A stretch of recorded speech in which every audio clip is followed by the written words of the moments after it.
They thought a janitor's daughter would stay invisible. They thought the hallways belonged to them. But Riley Martinez was about to turn Riverside Valley High into a battlefield where respect isn't given, it's earned with your fists.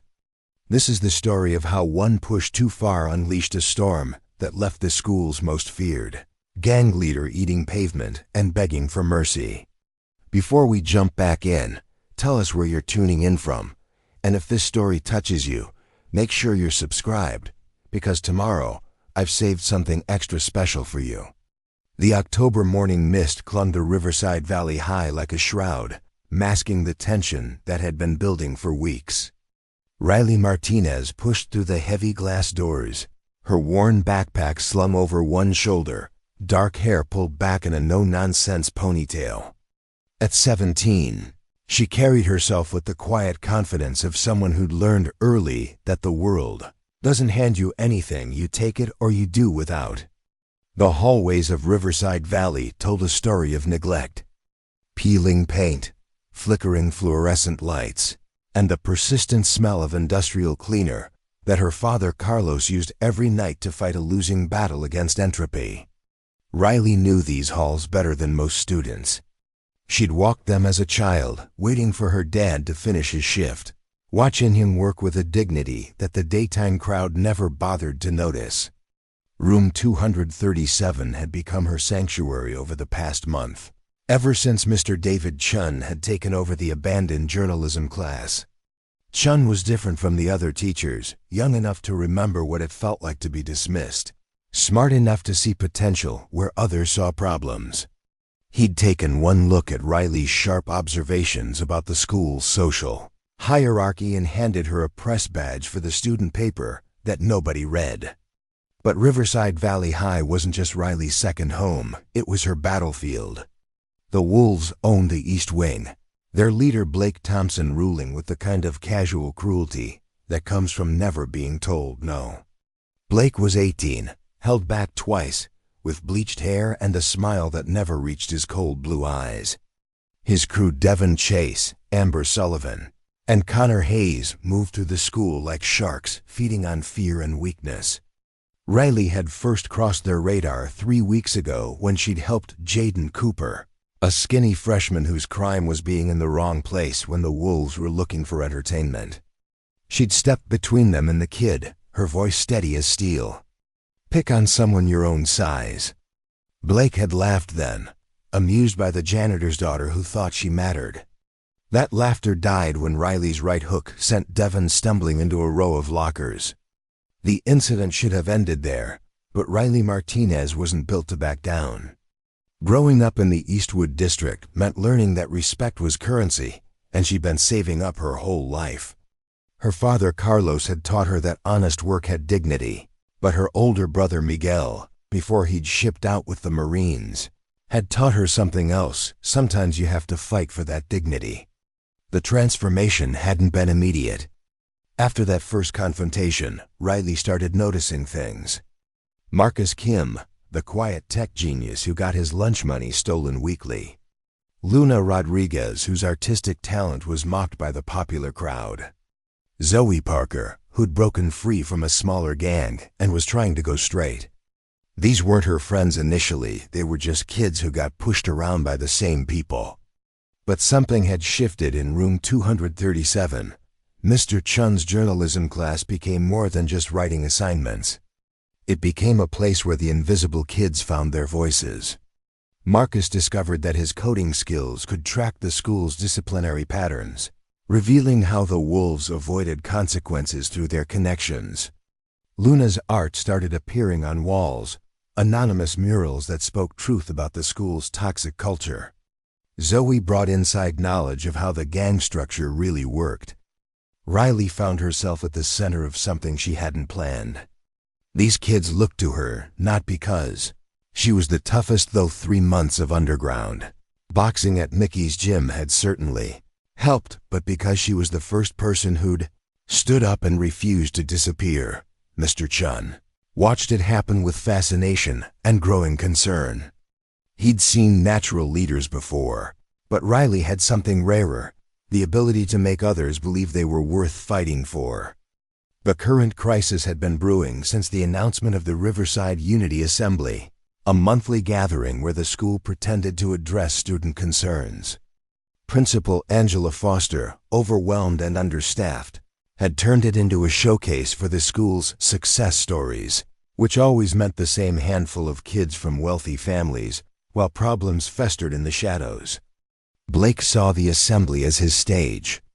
The wolves had been preparing for weeks, planning to use their time to mock the administration while sending a clear message to anyone who might challenge their authority. It was theater, but deadly serious theater in a school where image was everything and fear kept order. Riley's crew, though she bristled at calling them that, had different plans. Marcus had compiled data showing the correlation between gang activity and dropping test scores in affected areas. Luna had created a presentation showing how student art and expression were being suppressed. Zoe wanted to speak about redemption and second chances. They weren't trying to destroy the school's image. They were trying to save it. The first shot in the war came on a Tuesday. Riley walked into the journalism classroom to find her laptop destroyed. The screen shattered, her notes for the Unity Assembly scattered and torn. Marcus's research files had been corrupted by a virus. Luna's art supplies were mixed with paint thinner, ruining weeks of work. Zoe's locker had been vandalized with the word snitch in red spray paint. The message was clear: stay in your lane or face the consequences. But Riley Martinez had never been good at staying in lanes. She found Blake and his crew in their usual spot, the courtyard where they held court every lunch period. Connor Hayes saw her coming and nudged Blake, who looked up from his phone with that predatory grin that had intimidated kids for years. Preparing and narrating this story took us a lot of time, so if you are enjoying it, subscribe to our channel. It means a lot to us. Now back to the story. Well, the cleaning lady's daughter wants to talk. Riley stopped just outside their circle, her hands loose at her sides.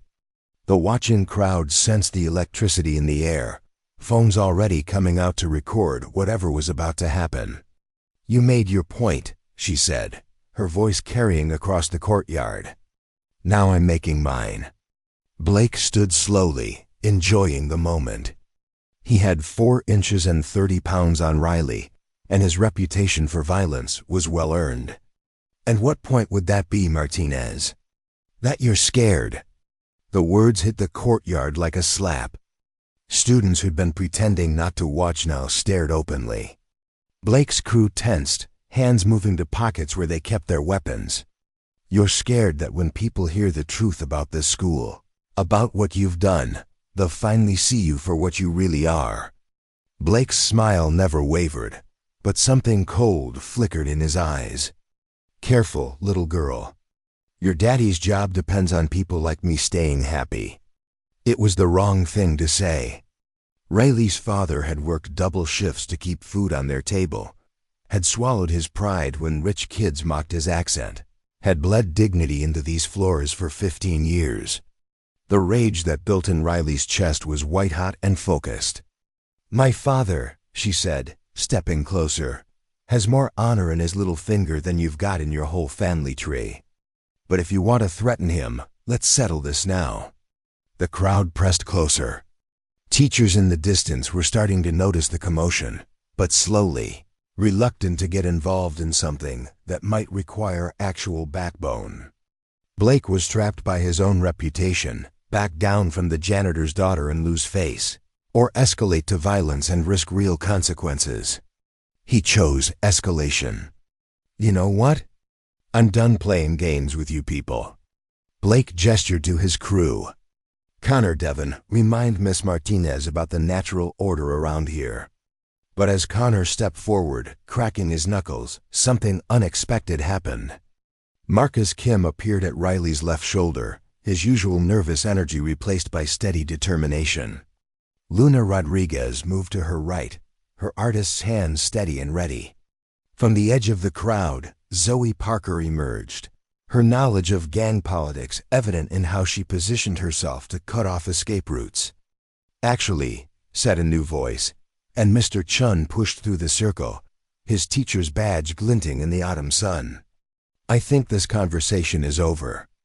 Miss Martinez, your interview with the principal about the Unity Assembly is in 10 minutes. Mr. Thompson, Coach Miller wants to see you about your eligibility." It was a masterful deflection, giving everyone a way to step back without losing face. But Blake's eyes never left Riley's as the crowd dispersed. This wasn't over, it was just moving to a new battlefield. The rest of the day passed in a haze of preparation and tension. Riley's crew regrouped in room 237, their earlier despair replaced by grim determination. They'd rebuild their presentation from scratch, but they'd also prepare for Blake's retaliation. Marcus backed up everything to multiple secure servers. Luna created new art pieces, bolder and more direct than before. Zoe mapped out the wolves' patrol routes and identified their vulnerabilities. Riley found herself thinking about her brother Miguel's last letter before deployment. "Sis," he'd written, "courage isn't about not being scared. It's about being scared and doing the right thing anyway. Dad's taught you honor, but I'm teaching you this. Sometimes honor requires you to fight." As the sun set over Riverside Valley High, casting long shadows across the courtyard where tomorrow's battle might be fought, Riley Martinez stood at the windows of room 237. She could see her father's janitor cart in the distance, Carlos making his rounds as he had every night for 15 years. Tomorrow she'd fight for him, for Marcus, for Luna, for Zoe, for every kid who'd been told they didn't matter. The wolves thought they owned this school. They were about to learn that sometimes the pack underestimates the lone wolf. And in Riverside Valley High, tomorrow would prove that respect isn't inherited, it's earned one bloody knuckle at a time. Part 2, World Establishment. The morning arrived with the kind of crisp October air that made everything feel sharper, more dangerous. Riley Martinez had barely slept, her mind cycling through scenarios and contingencies like a chess player preparing for a grandmaster match. The bruise on her knuckles from yesterday's encounter with Devon had deepened to a satisfying purple, a reminder that she wasn't backing down from anyone. Riverside Valley High buzzed with an undercurrent of electricity that only came before major confrontations. Word of the courtyard standoff had spread through social media overnight, with blurry phone videos and exaggerated retellings turning Riley into either a hero or a target, depending on who was talking. The invisible kids walked a little straighter, while the wolves' territory seemed to expand as their enemies shrunk back into shadows. Room 237 had become more than Mr. Kyun's journalism classroom. It was headquarters for something that didn't yet have a name. Riley arrived early, finding Marcus Kim already hunched over his laptop, fingers flying across the keyboard with the intensity of someone fighting a digital war. His thick-rimmed glasses reflected lines of code that looked like hieroglyphics to Riley, but she knew enough to understand that Marcus was building their armor for the battles ahead. "Found something interesting," Marcus said without looking up, his voice carrying the slight tremor it always had when he was excited about data. "The disciplinary records for the past 3 years. Guess whose name appears exactly 0 times, despite 17 separate incident reports filed against him?" Riley leaned over his shoulder, catching the scent of energy drinks and determination. Blake Thompson's name sat at the center of a web of connections that Marcus had mapped out like a conspiracy theorist's dream. Lines connected him to Principal Foster's son, to school board member families, to the boosters who funded the athletic programs that kept Riverside Valley's reputation from completely circling the drain. "He's untouchable," Luna Rodriguez said from the corner where she'd been sketching. Her latest piece showed a wolf in sheep's clothing, but the wolf's face was unmistakably Blake's, surrounded by smaller figures cowering in shadow. "My cousin went here 5 years ago.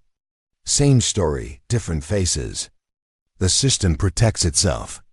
Zoe Parker sprawled in a desk chair, her combat boots propped up on another seat, studying the social dynamics chart she'd been creating. Former gang members understood power structures in ways that textbooks couldn't teach. "Not untouchable, she corrected. Protected. There's a difference. Protection can be removed if you know which threads to pull. The classroom door opened with its familiar squeak, and Mr. Chun entered carrying a stack of newspapers and a coffee that smelled strong enough to wake the dead.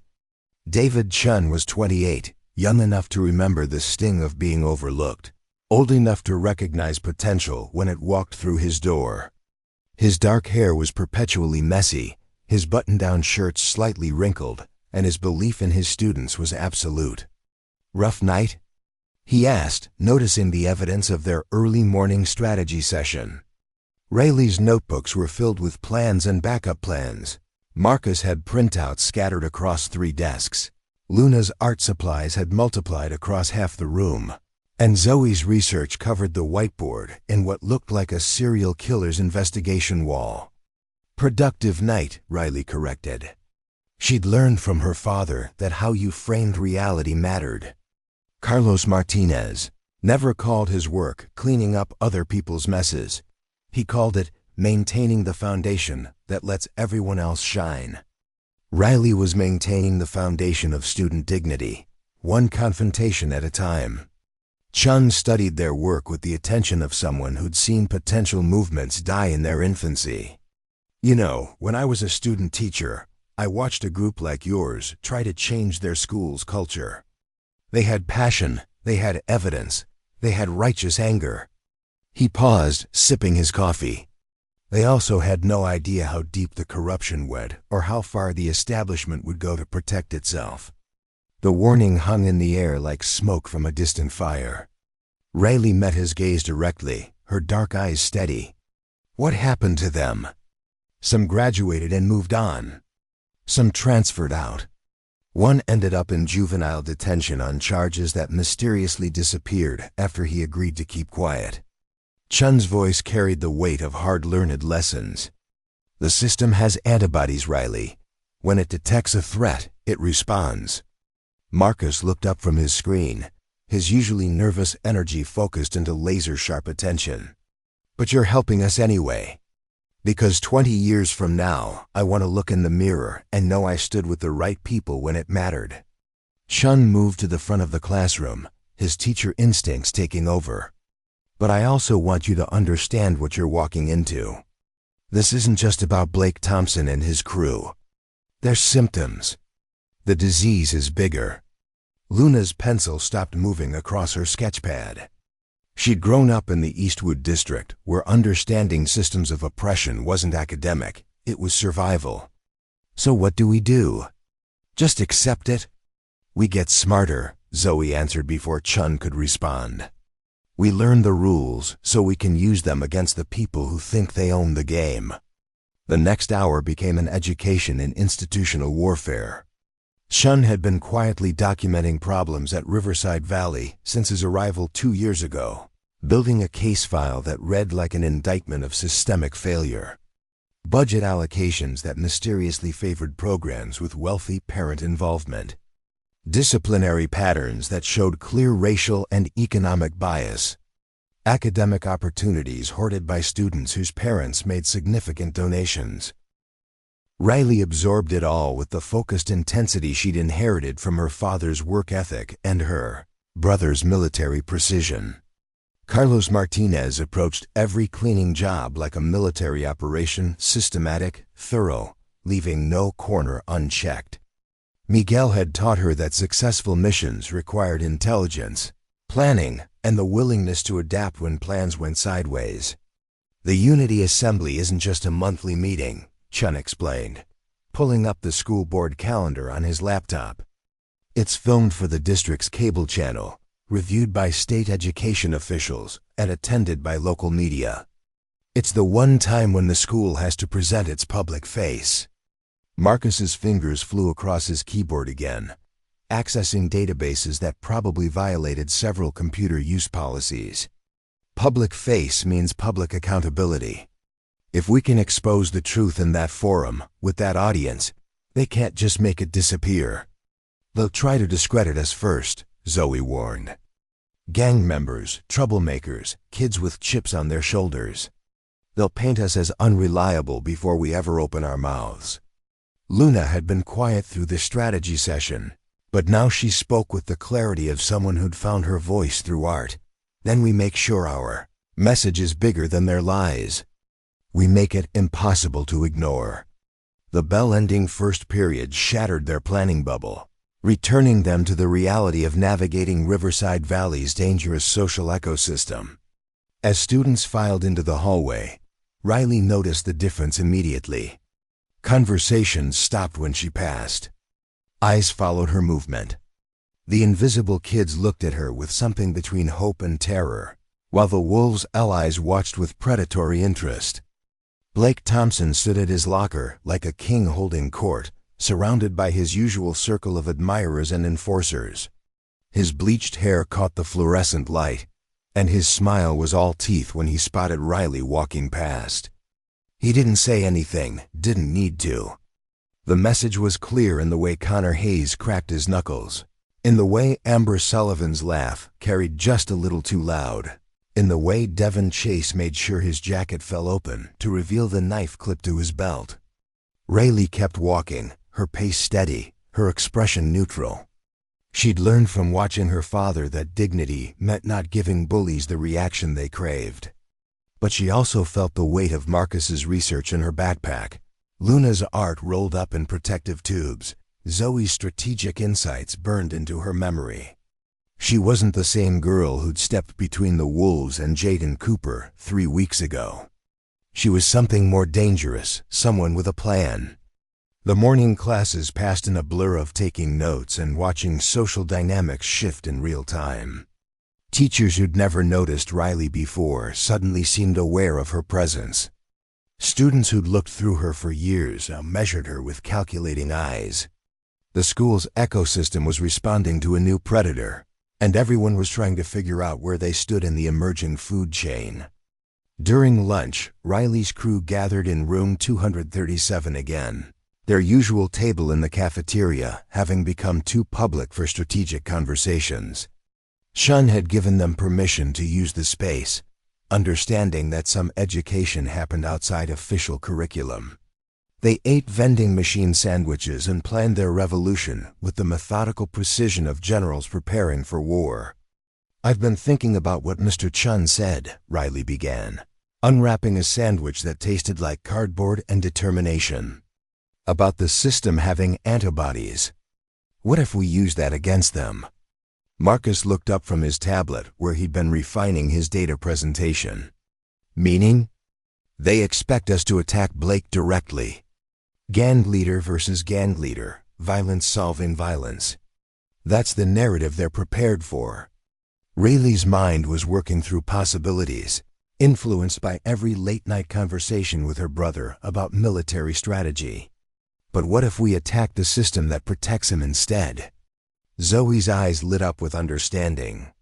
Make it impossible for them to ignore the corruption without looking corrupt themselves. Luna was already sketching again, her artistic mind translating abstract concepts into visual metaphors. A spotlight instead of a sword.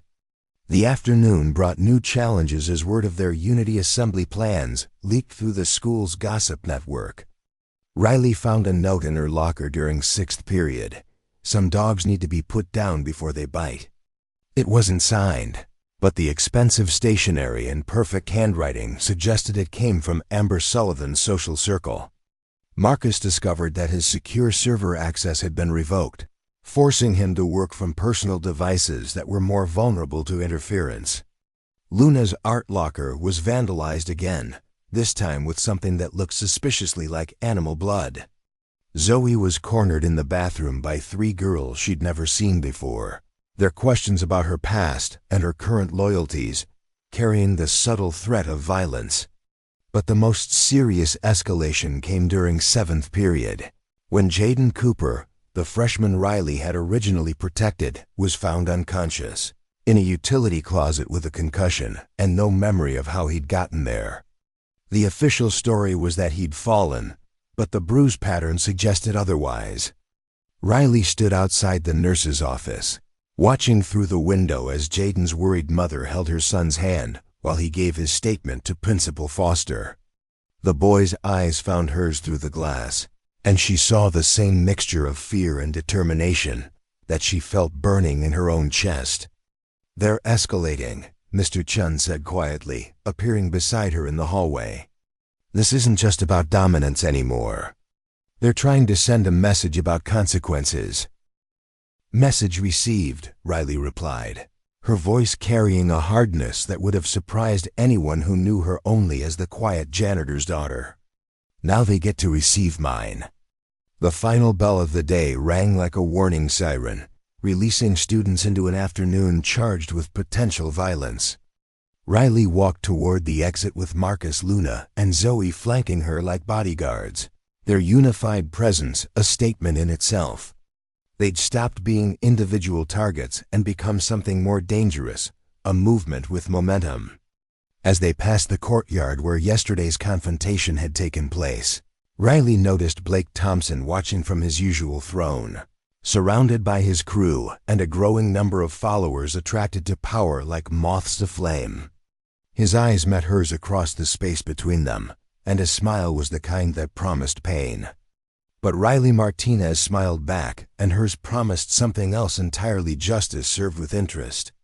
The war for Riverside Valley High had begun, and both sides were done playing games. Part 3, Emerging Threat. The weekend passed like the calm before a hurricane, with both sides regrouping and preparing for the battle everyone knew was coming. Riley spent Saturday morning at Mickey's gym, working out her frustration on heavy bags while her trainer, an ex-Marine named Santos who'd served with her brother, shouted encouragement and corrections. Her hands were wrapped tight, her form perfect, her mind focused on the very real possibility that Monday might require more than verbal sparring.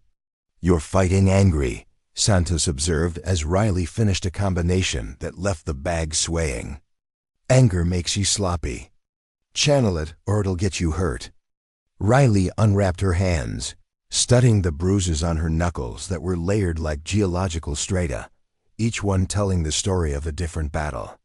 How do you channel righteous anger without losing the righteousness? Santos had seen plenty of young fighters who thought passion was enough to win wars. He'd also buried enough of them to know better. You make it cold. Ice burns just as much as fire, but it lasts longer and cuts deeper. Sunday brought a family dinner that felt like a military briefing. Carlos Martinez sat at the head of their small kitchen table, his work-worn hands folded over a plate of his mother's recipe for arroz con palo. He'd been unusually quiet all weekend, and Riley could see the weight of worry in the lines around his eyes. "Mia," he said finally, his accent thick with emotion. "People are talking. At work, in the neighborhood. They say you're making trouble at school." Riley met her father's gaze directly, seeing in his face the same strength that had carried him through 15 years of other people's messes and casual disrespect. "I'm making change, Poppy. There's a difference. Change can be dangerous for people like us." Carlos had learned early that drawing attention was often the first step toward losing everything you'd worked to build. "We keep our heads down, we do our work, we survive." "Surviving isn't living," Riley replied, echoing words her brother had written in his last letter. Miguel didn't join the Marines to survive. He joined to protect people who couldn't protect themselves. Carlos was quiet for a long moment, his calloused fingers tracing patterns on the tablecloth. When he spoke again, his voice carried the weight of hard-won wisdom. "Your brother chose his battlefield. Make sure you understand yours before you commit to fighting on it." Monday morning arrived with the kind of gray sky that matched the mood at Riverside Valley High. The weekend had given rumors time to grow and mutate, turning Riley's crew into everything from socialist revolutionaries to gang recruiters, depending on who was telling the story. The truth was both simpler and more complex. They were kids who decided that being stepped on wasn't their natural state. Room 237 felt different when Riley arrived, charged with the nervous energy that came before major presentations. Marcus had spent the weekend refining his data analysis, creating visualizations that told the story of systemic corruption in terms even willfully blind administrators couldn't ignore. Luna had completed a series of pieces that chronicled the daily violence of institutional oppression, her artistic eye capturing moments of cruelty that others had learned to overlook. Zoe had been busy too, but her work was more subtle and infinitely more dangerous. Former gang members understood intelligence gathering in ways that went beyond Marcus's digital skills. She'd spent the weekend mapping the Wolves network, identifying their weaknesses and discovering connections that could bring down more than just Blake Thompson. "Found something interesting," Zoe said without preamble, spreading photographs across Chun's desk like a dealer laying out cards. "Blake's crew isn't just school bullies. They're running product." The photograph showed Blake and Connor Hayes meeting with older men in expensive cars, money and small packages changing hands in parking lots around Riverside Valley. Marcus leaned in closer, his analytical mind immediately recognizing the implications. "Drug dealing on school property," he said, his voice tight with excitement. "That's federal jurisdiction. That's real prison time, not just suspension." Luna studied the images with her artist's eye for detail. "These aren't random meetings. Look at the scheduling, the locations. This is organized, systematic. Blake's not just a user or small-time dealer, he's middle management." Riley felt pieces clicking into place like tumblers in a lock she'd been trying to open. Blake's protection wasn't just about family connections or athletic boosters. He was generating revenue for people with serious power and serious motivation to keep him operational. Taking him down would mean threatening a network that extended far beyond high school politics. "This changes everything," Chun said, studying the photographs with the careful attention of someone who understood how dangerous information could be. "If Blake is connected to serious dealers, then going after him isn't just about school bullying. It's about organized crime." The weight of that realization settled over the room like a heavy blanket. They weren't just fighting teenage bullies anymore. They were challenging a criminal enterprise that had roots throughout the community. The stakes weren't just about dignity or respect. They were about survival. "Maybe we should reconsider," Marcus said, his usual confidence shaken by the scope of what they'd uncovered. "If Blake's connected to real criminals, then fighting him means fighting them too." Zoe shook her head, her expression grim but determined. "You don't understand how this works. They're not going to leave us alone now that we know. We're already targets. The only question is whether we fight back or just wait for them to decide when and how to silence us." Riley stared at the photographs, seeing her reflection in the window of one of the expensive cars. She thought about Jaden Cooper lying unconscious in that utility closet, about all the kids who'd learned to make themselves invisible to avoid Blake's attention, about her father working nights to clean up messes that went deeper than spilled food and graffiti. "We proceed," she said finally, her voice carrying the certainty of someone who'd made peace with the consequences of her choices. "But we get smarter about it. If Blake's part of a criminal network, then we expose the whole thing, not just the school parts." Chun looked around the room at 4 teenagers who just committed themselves to taking on organized crime with nothing but determination and school supplies. In any reasonable world, he should have called their parents, contacted the authorities, done everything possible to stop them from walking into a situation that could get them killed. Instead, he opened his laptop and started researching federal crime reporting procedures. "If we're doing this," he said, "we're doing it right. Full documentation, multiple backup plans, and contact with people who can protect you if this goes sideways." The rest of the morning passed in intensive preparation, their unity, assembly presentation evolving from a school reform project into something that looked more like a federal investigation. Marcus cross-referenced the drug-dealing evidence with academic and disciplinary records, building a case that showed how criminal activity was corrupting the entire educational environment. Luna created a timeline presentation that wove together personal stories of intimidation with the broader pattern of criminal enterprise, her artistic skills turning abstract corruption into human drama that couldn't be dismissed or ignored.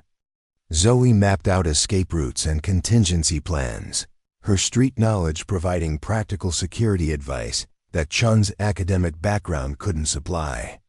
Riley coordinated it all, her leadership skills honed by years of watching her father manage complex problems with limited resources. She'd learned from Carlos that successful projects required attention to detail, backup plans for every contingency, and the absolute certainty that failure wasn't an option. During lunch period, their careful planning was interrupted by a development none of them had anticipated. Principal Foster's voice crackled over the intercom, summoning Riley to the main office immediately. The tone suggested this wasn't a friendly chat about academic performance. Riley walked through the halls alone, her crew watching from doorways and corners as she made her way to what felt like an execution. Students parted before her like water, some with respect, others with the morbid curiosity of people watching a car accident in slow motion. Principal Foster's office was a shrine to administrative mediocrity, filled with motivational posters and awards for meeting minimum standards. Angela Foster herself looked like she'd aged 5 years in the past week, her usually perfect hair showing gray roots, her smile strained to the breaking point. "Sit down, Miss Martinez," Foster said, gesturing to a chair that had been positioned to catch afternoon sunlight directly in the eyes. Interrogation tactics learned from crime dramas, applied to high school power dynamics. Riley sat without flinching, her posture straight, her hands folded in her lap. She'd learned from her father that respect was something you gave yourself. Others could either recognize it or reveal their own limitations. "There have been concerns," Foster began, shuffling papers on her desk with unnecessary drama, "about your recent activities and their impact on school climate.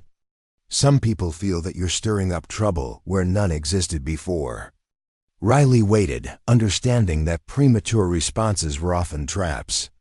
Principal Foster seemed to expect an immediate denial or justification, and when neither came, her discomfort became obvious.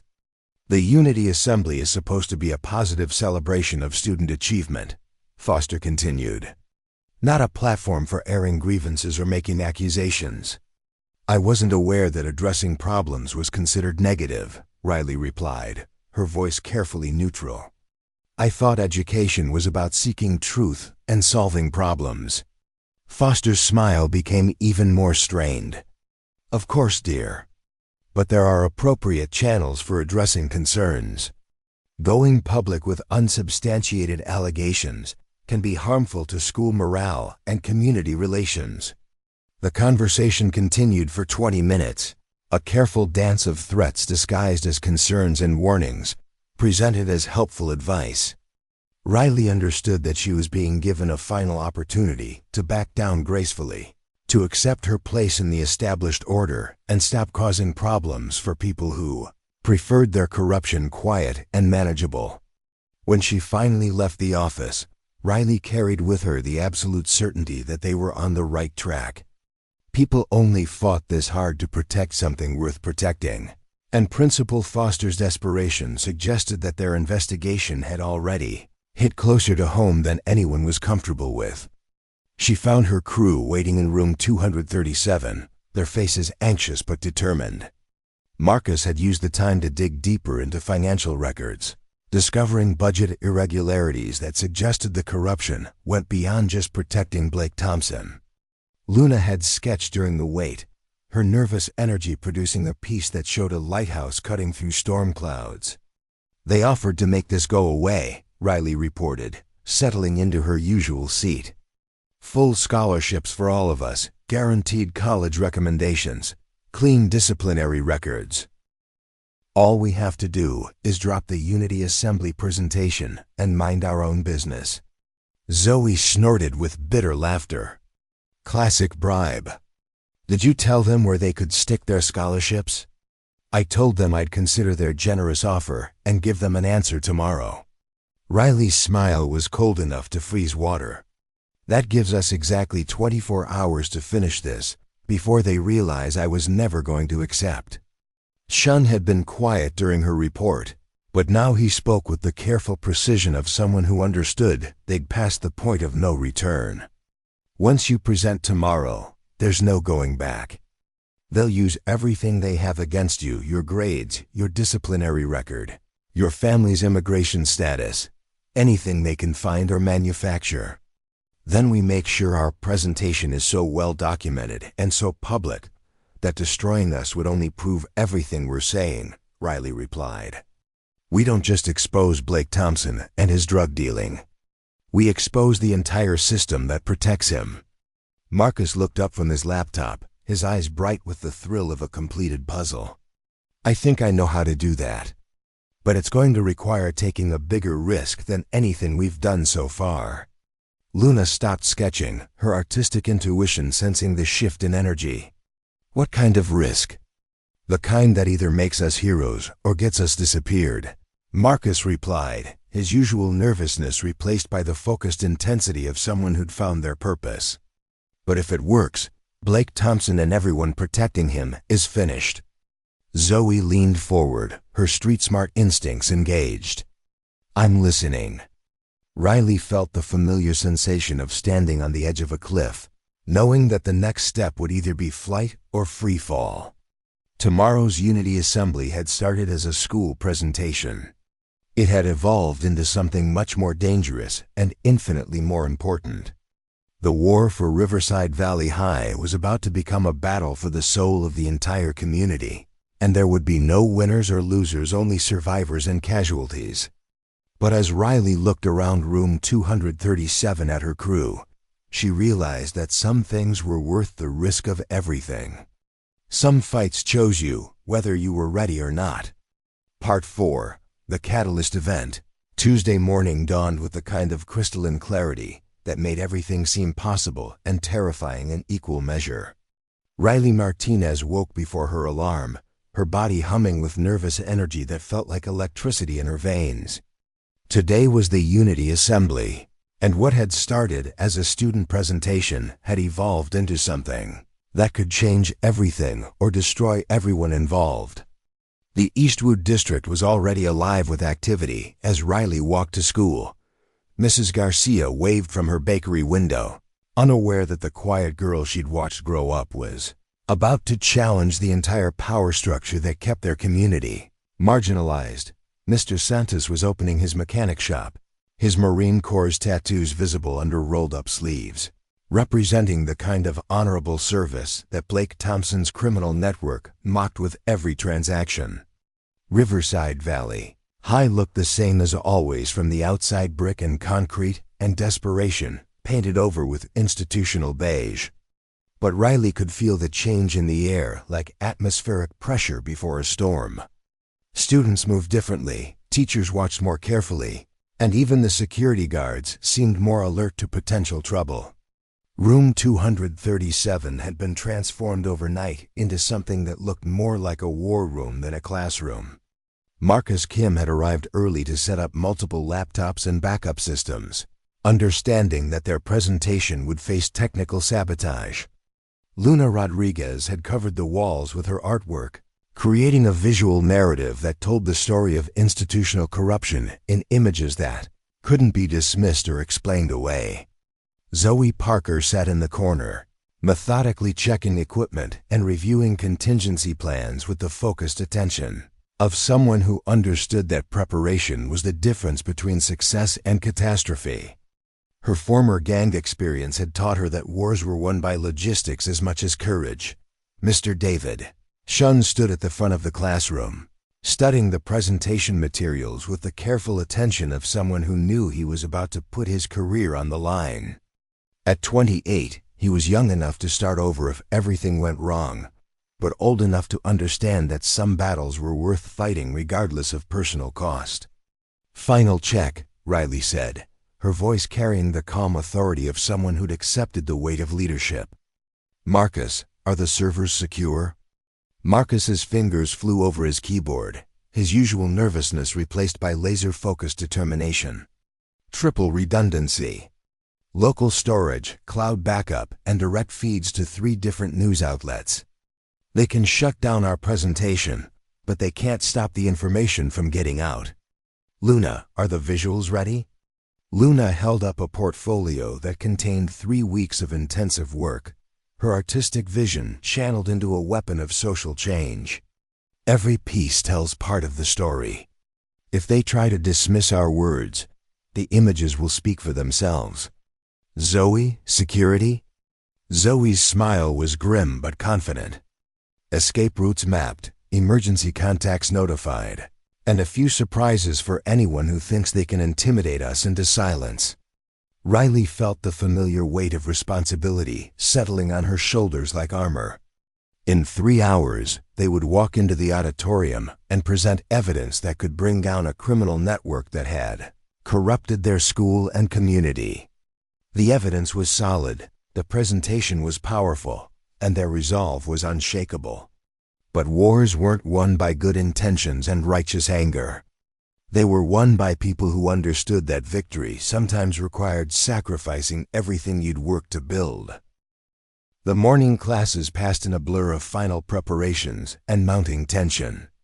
Word of the Unity Assembly presentation had spread through the school's social networks. Creating anticipation felt more like pre-riot excitement than academic interest. Students who'd never paid attention to school politics were suddenly asking questions about evidence and corruption.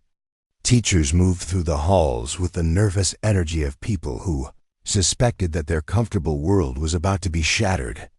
Some, like Chun, had chosen sides and were prepared for the consequences. Others, like Principal Foster, were scrambling to maintain control over a situation that had already spiraled beyond their influence.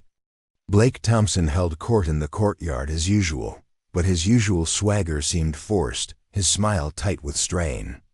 Connor Hayes and Devon Chase flanked him like bodyguards, their position suggesting they expected trouble.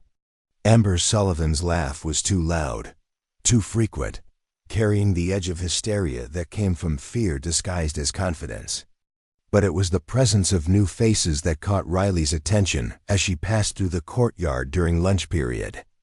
Older men in expensive suits who didn't belong in a high school cafeteria, their eyes scanning the crowd with professional assessment. Blake's criminal connections were no longer hidden, they were on full display. A show of force designed to intimidate anyone who might be planning to testify. "They're scared," Zoe observed, her former gang experience helping her read the tactical situation. When the bosses show up personally, it means the local crew has lost control. Marcus was running final diagnostics on his equipment when his laptop screen flickered with an incoming message. The sender was anonymous, but the content was crystal clear. Drop the presentation or face consequences beyond your imagination. Subtle, Luna commented, looking over his shoulder at the threat. I'm guessing they didn't learn diplomatic language in criminal management school. Riley studied the message with the analytical calm she'd learned from watching her father solve complex problems with limited resources. Threats meant they were close to something important. Panic meant they'd already found it. Forward that to our media contacts, she instructed Marcus. Let them know we're being intimidated. Sometimes the threats are as important as the evidence. The final period before the Unity Assembly was supposed to be study hall, but no one was studying. Students gathered in clusters, their conversations a mix of excitement and apprehension.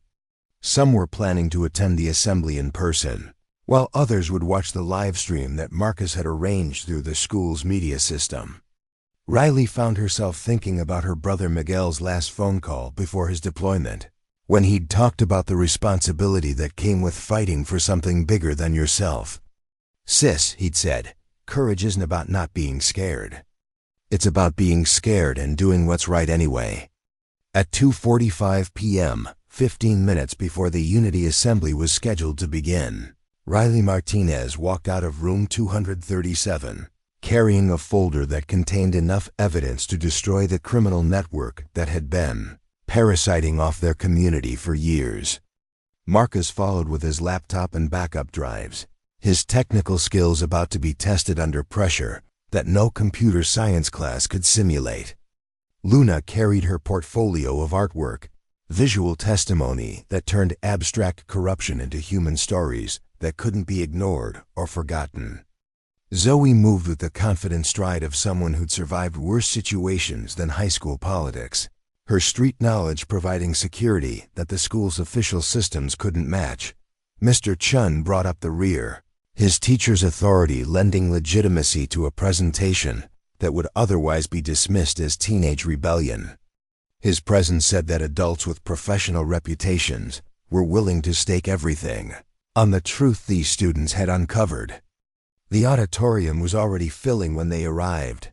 The usual attendance of bored students and dutiful parents expanded by news media, school board members, and community leaders who'd heard rumors about what might be revealed. Riley recognized faces from her father's workplace, neighbors from the Eastwood district who'd taken time off work to witness what might be their children's moment of triumph or disaster. Principal Foster stood at the podium, her usual welcoming smile strained to the breaking point. Her introduction of the Unity Assemblies, purpose celebrating student achievement, and community harmony felt like a eulogy for the comfortable lies that had kept Riverside Valley's problems hidden from public scrutiny. Blake Thompson sat in the front row with his crew and their adult handlers, his posture radiating the kind of confidence that came from believing the fix was in. But Riley noticed the tension in his shoulders, the way his hands clenched when he thought no one was watching. Even criminals got nervous when their empire was threatened. "Our first presentation today," Principal Foster announced, her voice echoing through the packed auditorium, "comes from our journalism class, led by Mr. Chun and featuring students who've been investigating issues important to our school community." Riley stood and walked toward the stage, feeling the weight of hundreds of eyes following her movement. In the audience, she spotted her father Carlos, who'd left work early to watch his daughter's presentation. His presence gave her strength, whatever happened next. She was fighting for people who deserved better than the corruption that had infected their community. Marcus set up his equipment with practiced efficiency, his multiple backup systems ensuring that technical sabotage couldn't silence their message. Luna arranged her artwork on display easels, creating a visual narrative that would support their verbal testimony. Zoe positioned herself near the exits, her security training alert for signs of trouble. The auditorium fell silent as Riley approached the microphone, her prepared speech forgotten in favor of words that came from the heart of someone who decided that truth was worth any risk. "My name is Riley Martinez," she began, her voice carrying clearly through the sound system. "I'm the daughter of Carlos Martinez, who's worked as a janitor at this school for 15 years. I'm here today because I've learned that keeping our heads down and staying quiet doesn't protect us, it just makes us easier targets." The silence in the auditorium was complete, hundreds of people holding their breath as a 17-year-old girl prepared to challenge a system that had seemed untouchable just weeks before. "Today, we're going to show you evidence of criminal activity that has corrupted our school, endangered our students, and betrayed the trust of our community," Riley continued, her eyes finding Blake Thompson's face in the front row. "We're going to prove that the people who claim to protect us are actually the ones we need protection from." Marcus triggered his first presentation slide, and the auditorium screens filled with financial documents that showed money flowing through channels that had nothing to do with education. Luna's artwork provided visual context, turning abstract corruption into human stories of students intimidated into silence. In the front row, Blake Thompson's confident smile began to crack as the scope of their investigation became clear. His adult handlers shifted uncomfortably, their professional assessment recognizing the threat they hadn't anticipated. Principal Foster stood frozen at the side of the stage, realizing too late that she'd introduced a presentation that would destroy the carefully maintained fiction she'd spent years protecting. Riley Martinez, janitor's daughter and leader of a revolution, looked out at an audience that would never see their school or community the same way again. The Unity Assembly had begun, and Riverside Valley High would never be the same. Part 5. The Antigenist's Power. The auditorium's silence shattered like glass when Blake Thompson shot to his feet, his chair clattering backward as 6 feet of practiced intimidation uncoiled with predatory grace. His bleached hair caught the stage lights as he turned to face the audience, that signature smile now a blade of pure menace. The expensive suits flanking him, men with faces like granite and eyes like winter, didn't move, but their presence suddenly felt massive, oppressive, a reminder that this was no longer a high school presentation. "This is bullshit," Blake announced, his voice carrying the casual authority of someone who'd never been told no by anyone who mattered. "Martinez is making up stories because she can't handle that real students run this school." The words hung in the air like a challenge thrown down at a medieval court, and Riley felt the familiar fire building in her chest. But this wasn't the courtyard anymore, with just students watching through phone cameras. This was public theater, with news cameras rolling and community leaders taking notes. Blake's interruption wasn't just disrespectful, it was strategically designed to derail their presentation before the real evidence could be presented. Riley stepped back from the microphone, letting Blake's outburst echo through the auditorium while she studied the faces in the crowd. Some parents looked shocked by the crude language. Others seemed embarrassed by the public display of aggression.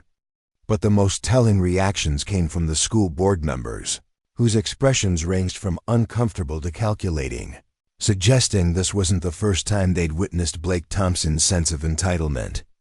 "Are you finished?" Riley asked, her voice carrying through the sound system with Arctic calm. "Because I have actual evidence to present, not just opinions and personal attacks." Blake's smile widened, revealing teeth that had been straightened by orthodontics his parents could afford while other kids went without lunch money. "Evidence? You mean the lies you and your crew of losers made up because you're jealous of students who actually matter?" The insult was designed to provoke an emotional response, to turn the presentation into a personal confrontation that would discredit everything they'd prepared.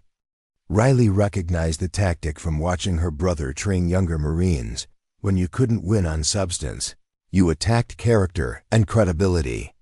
Marcus Kim stood from his position behind the laptop, his usual nervousness replaced by the focused anger of someone whose technical expertise had been dismissed as worthless. "The financial records are public documents," he said, his voice steady despite the tremor of rage. "The banking transactions are verified through multiple sources. The correlation data is mathematically verifiable. These aren't opinions, they're facts." One of the expensive suits leaned forward to whisper something in Blake's ear, and Riley caught a glimpse of the real power structure that had protected him for years. This wasn't just about a teenage bully getting away with harassment. It was about adult criminals using the school system as cover for operations that generated serious money.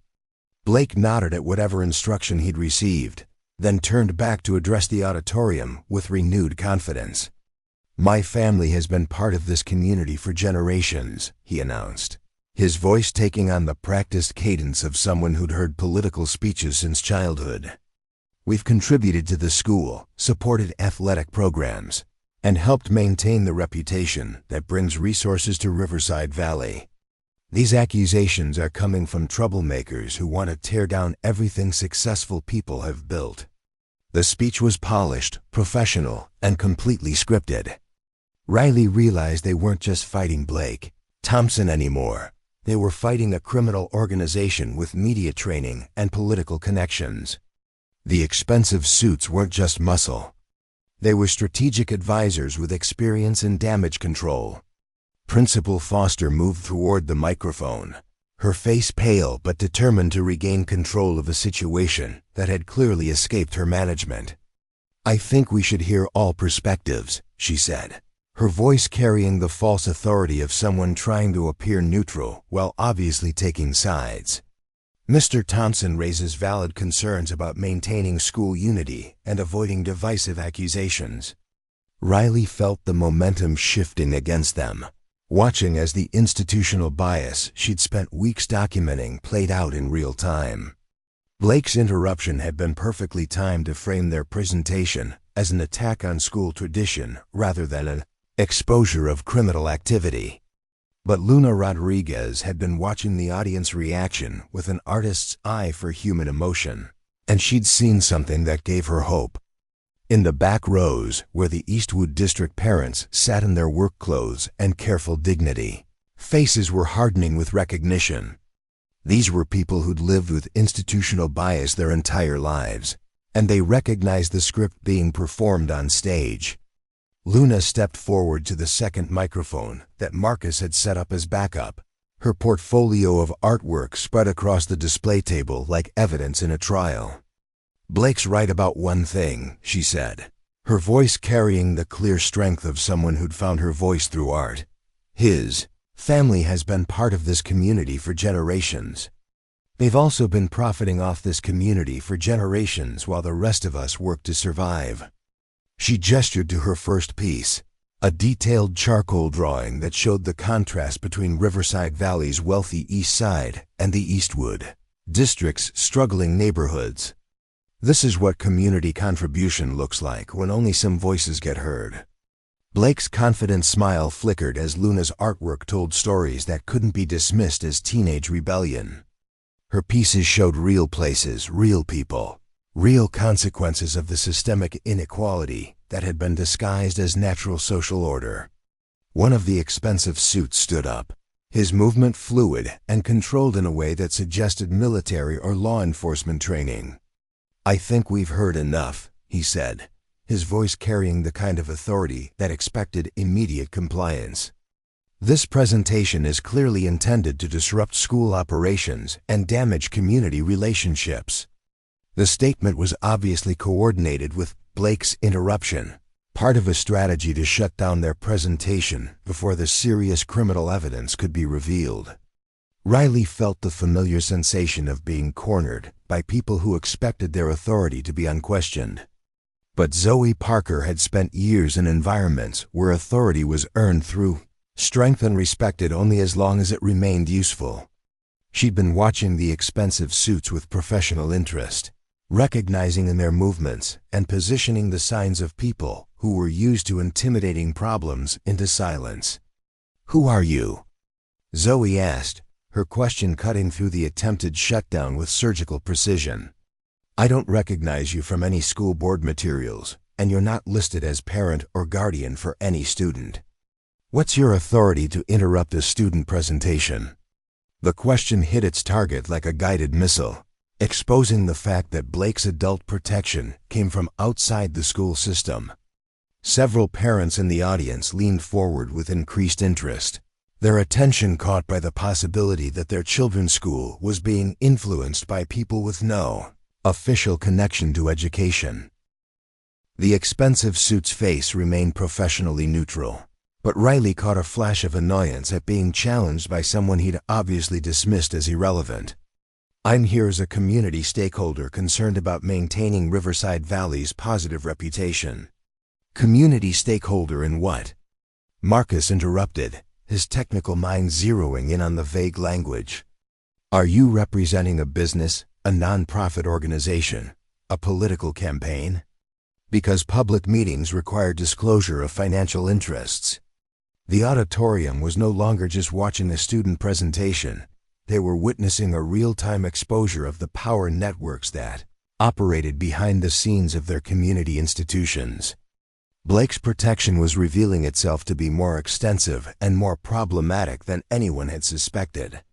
Principal Foster stepped forward again, her desperation to regain control becoming obvious to everyone watching. "I think we should move on to our next presentation," she announced, clearly hoping to shut down the confrontation before it escalated further. But Riley Martinez had spent too many weeks preparing for this moment to be dismissed by administrative cowardice. She moved back to the microphone with the steady determination of someone who'd committed everything to a single battle. "Principal Foster, are you refusing to allow students to present evidence of criminal activity affecting our school?" The question was asked in a tone of innocent curiosity, but its implications echoed through the auditorium like a thunderclap. The news cameras that had been recording routine school proceedings suddenly focused with laser intensity on Foster's response. Local reporters who'd expected to file boring community interest stories now realized they were witnessing something that could make careers. Foster's face went through several color changes as she realized that shutting down the presentation would create exactly the kind of scandal she'd been trying to avoid. "Of course not," she said, her voice tight with controlled panic. "All students have the right to express their concerns through appropriate channels." Riley smiled with the cold satisfaction of someone who'd just won a crucial tactical victory. "Then we'll continue with our presentation of evidence regarding drug trafficking, money laundering, and criminal conspiracy affecting Riverside Valley High School." The words fell into the auditorium's silence like stones into still water, their ripples spreading through the audience in waves of shock, recognition, and fear. Blake Thompson's confident posture finally cracked, his face showing the first signs of genuine worry as he realized that their investigation had gone far beyond school politics. The expensive suits were no longer trying to blend into the background. They were calculating exit strategies and damage control options with the focused attention of professionals who suddenly found themselves exposed in hostile territory. Marcus triggered his next set of presentation slides, and the auditorium screens filled with surveillance photographs that Zoe had taken over the past weeks. Blake Thompson and Connor Hayes meeting with known drug dealers. Money changing hands in school parking lots. Product being transferred in what looked like routine social interactions. Luna's artwork provided emotional context for the raw evidence, her pieces showing how drug dealing affected the school environment, creating fear and corruption that poisoned educational opportunities for everyone who couldn't afford to buy protection. Zoe stepped up to provide commentary that came from lived experience with criminal organizations. "This isn't random drug use," she explained, her voice carrying the authority of someone who'd seen the system from inside. "This is organized trafficking using the school as a distribution point. The dealers, the money flow, the protection network, it's all systematic." The audience reaction was immediate and visceral. Parents who'd suspected something was wrong, but couldn't identify the problem now saw their fears confirmed with photographic evidence. Community leaders who'd invested their reputations in Riverside Valley's success faced the reality that their institution had been compromised by criminal activity. Blake Thompson was no longer smiling. His face had gone pale, except for red spots high on his cheekbones, and his hands were clenched into fists that showed white knuckles.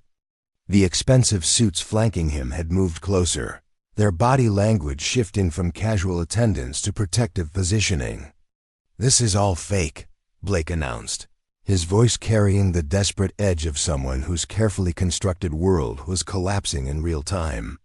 "They're making this up to get revenge because I wouldn't let them into my social circle." But the evidence was too comprehensive, too well documented, and too obviously authentic for dismissal. Marcus had cross-referenced every photograph with school security footage, creating timestamps that proved the meetings had taken place during school hours on school property.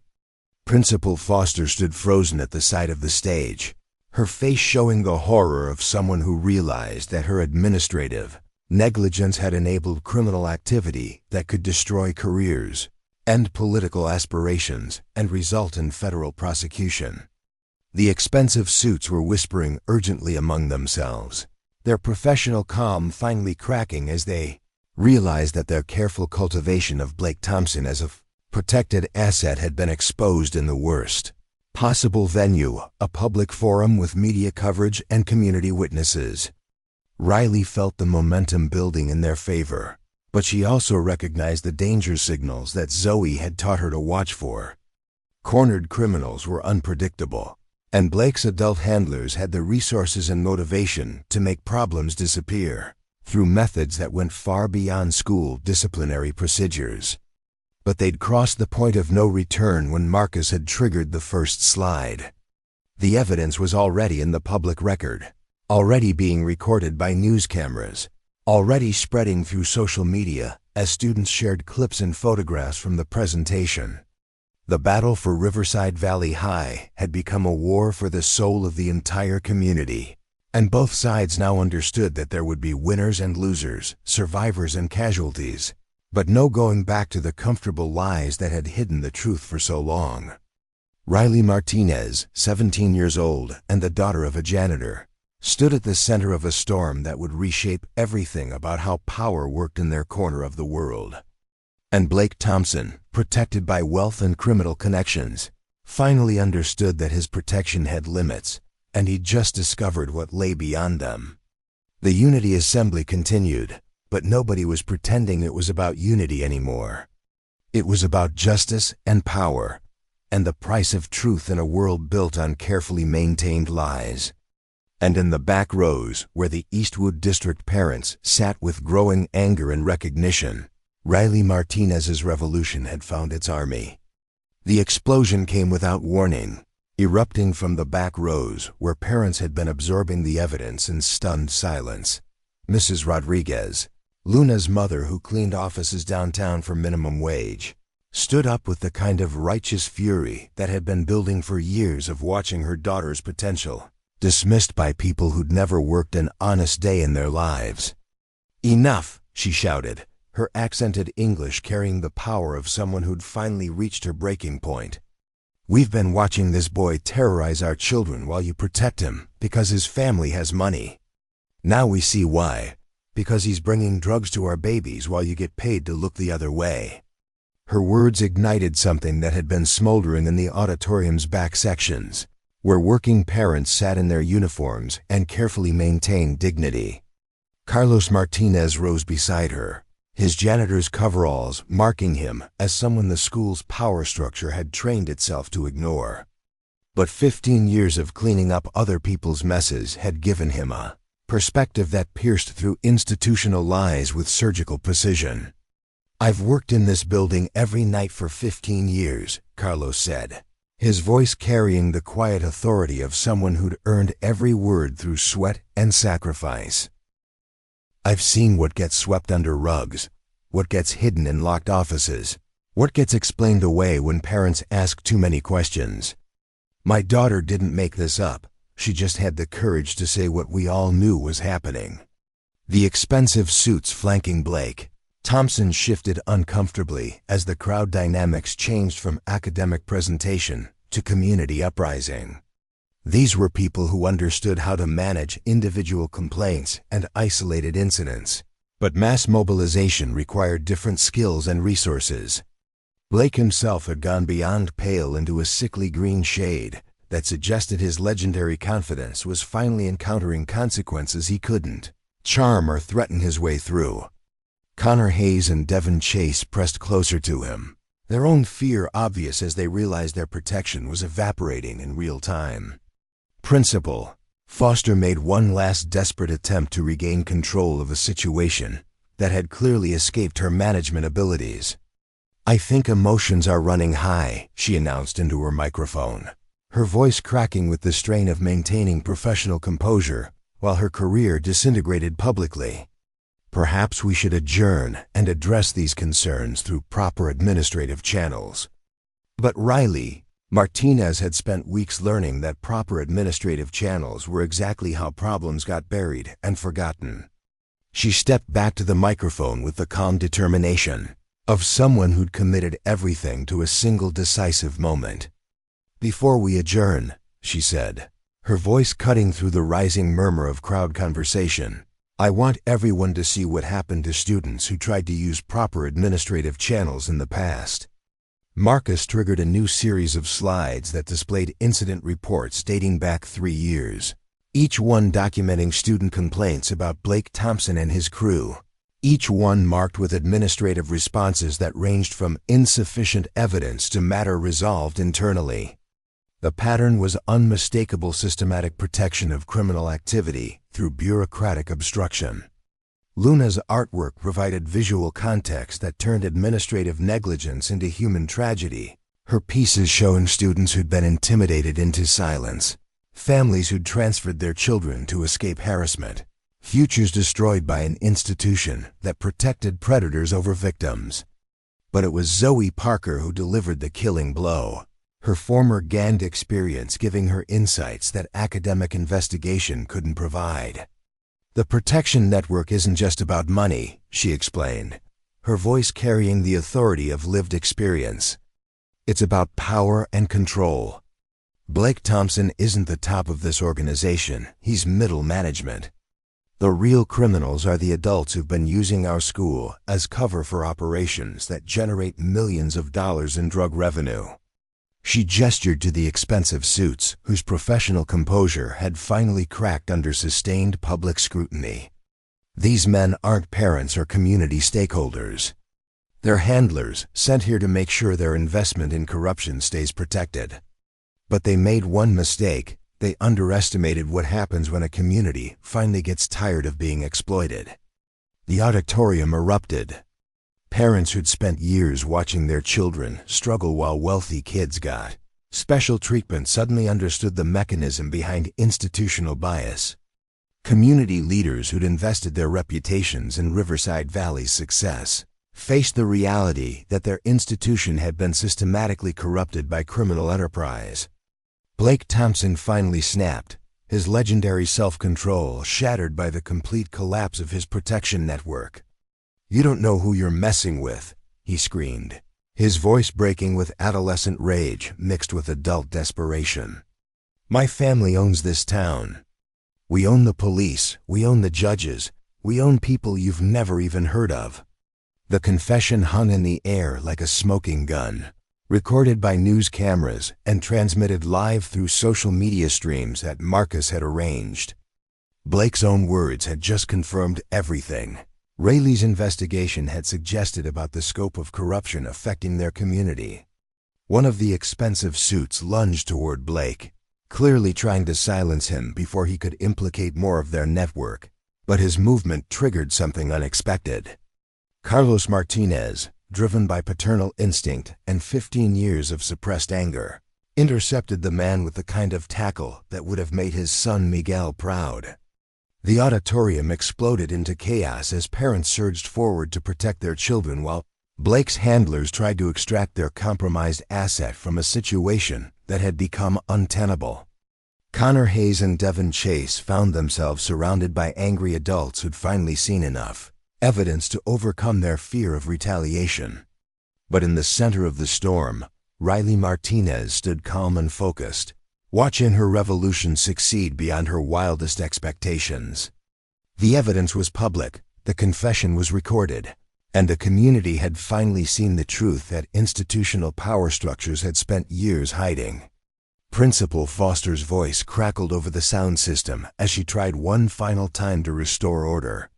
"Security, please escort everyone to the exits in an orderly fashion."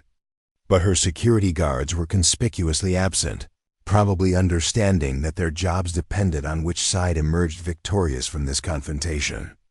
Marcus King was working frantically at his laptop, uploading everything to secure servers while simultaneously streaming the chaos, lived to news outlets and social media platforms. His technical skills had turned a school presentation into a nationally broadcast exposure of institutional corruption. Luna Rodriguez moved through the crowd with her artist's eye, sketching the historic moment when her community finally stood up to power structures that had oppressed them for generations. Her drawings would become documentary evidence of the day. Riverside Valley High's students and parents refused to accept exploitation as normal. Zoe Parker coordinated security for Riley and her crew, her former gang experience providing tactical knowledge that kept them safe while everything collapsed around. Blake Thompson's criminal network. She'd seen organizations fall before, and she knew that desperate people made dangerous decisions. The expensive suits had finally abandoned their attempt to control the situation, disappearing through side exits with the practiced efficiency of professionals who understood when extraction was the only viable option. But their abandonment left Blake Thompson exposed and alone, his protection network revealing itself to be far more fragile than his years of immunity had suggested. Riley approached Blake where he stood frozen in the center of the chaos, his legendary confidence replaced by the blank stare of someone whose world had just been demolished by people he dismissed as irrelevant. For a moment, they faced each other across the wreckage of his criminal empire, the janitor's daughter who'd refused to stay, invisible, and the protected predator who'd finally run out of protection. "This isn't over," Blake whispered, his voice carrying the desperate edge of someone making threats with no power to enforce them. Riley's smile was cold enough to freeze flame. "You're right," she replied, her words carrying clearly despite the surrounding chaos. "This is just the beginning. Every crime you committed, every student you hurt, every family you exploited, it's all going to come out now. And there's nowhere left for you to hide." The local news crews had arrived in force, drawn by social media reports of a high school presentation that had exposed criminal conspiracy involving drug trafficking and institutional corruption. Reporters pressed through the crowd, their cameras capturing everything while their questions revealed the scope of public interest in a story that had started as student activism and evolved into community uprising. Federal agents appeared with the kind of timing that suggested they'd been waiting for exactly this kind of public exposure to justify investigation into activities they'd suspected but couldn't prove. Blake Thompson and his remaining crew found themselves surrounded by law enforcement officials who no longer had to worry about political pressure to leave certain people alone. As handcuffs clicked around Blake's wrists, Riley Martinez felt the weight of victory settling on her shoulders like a graduation robe. She'd walked into Riverside Valley High as the invisible daughter of a janitor, but she was leaving as the leader of a revolution that had changed everything about how power worked in their community. Principal Foster's resignation would be announced within hours, along with a comprehensive investigation into administrative corruption that had enabled criminal activity. Several school board members would follow her into unemployment, their political careers destroyed by association with Blake Thompson's protection network. But the real victory wasn't about punishing individual criminals. It was about proving that communities could stand up to institutional corruption when they finally understood how the system really worked. Riley's investigation had provided the evidence, but the parents' uprising had provided the power to force change. Carlos Martinez found his daughter in the crowd, his face showing pride, mixed with concern for the target she'd painted on their family. "Mia," he said, pulling her into a hug that carried 15 years of suppressed hopes and fears. "I'm proud of you, but I'm also scared for what comes next." Riley held her father tight, understanding that their victory had come with costs that would extend far beyond high school graduation. Blake Thompson's criminal network wouldn't simply disappear because its local operations had been exposed. But she'd learned from her brother Miguel that some battles chose you regardless of whether you felt ready to fight them. "We'll face whatever comes next the same way we faced this," she replied, her voice carrying the quiet confidence of someone who discovered her own strength through testing it against impossible odds. "Together, with truth as our weapon and justice as our goal." Marcus Kim was fielding calls from national news outlets, his technical documentation of institutional corruption attracting attention from journalists who specialized in exposing systematic abuse of power. Luna Rodriguez had been approached by civil rights organizations interested in using her artwork to illustrate patterns of educational inequality. Zoe Parker was talking with community organizers who recognized her potential as a leader in ongoing efforts to reform criminal justice systems. Room 237 would become a symbol of student empowerment, with Mr. David Shun receiving recognition for supporting students who challenged authority when authority deserved challenging. His journalism class would evolve into a model program for civic engagement and investigative reporting. 6 months later, Riley Martinez would receive a full scholarship to study criminal justice at the State University, her investigation into Blake Thompson's network serving as the foundation for academic research into institutional corruption. Her brother Miguel would return from deployment to to find his little sister had become a local hero whose story inspired other communities to examine their own power structures. Blake Thompson would plead guilty to multiple federal charges related to drug trafficking and money laundering. His cooperation with investigators leading to indictments that dismantled criminal networks throughout their region. His expensive suit handlers would face their own legal consequences, their carefully constructed influence operations exposed and prosecuted. Riverside Valley High would undergo complete administrative restructuring, with new leadership committed to educational equity and zero tolerance for criminal activity. The Eastwood District would receive increased resources and respect, its residents no longer dismissed as people whose opinions didn't matter. But the most important change would be harder to measure and impossible to reverse a generation of students who'd learned that authority without accountability was just organized crime with better public relations. They'd seen that individual courage could inspire community action, and that communities united around truth were more powerful than criminal organizations built on fear and corruption. Riley Martinez had entered her senior year as the invisible daughter of a janitor.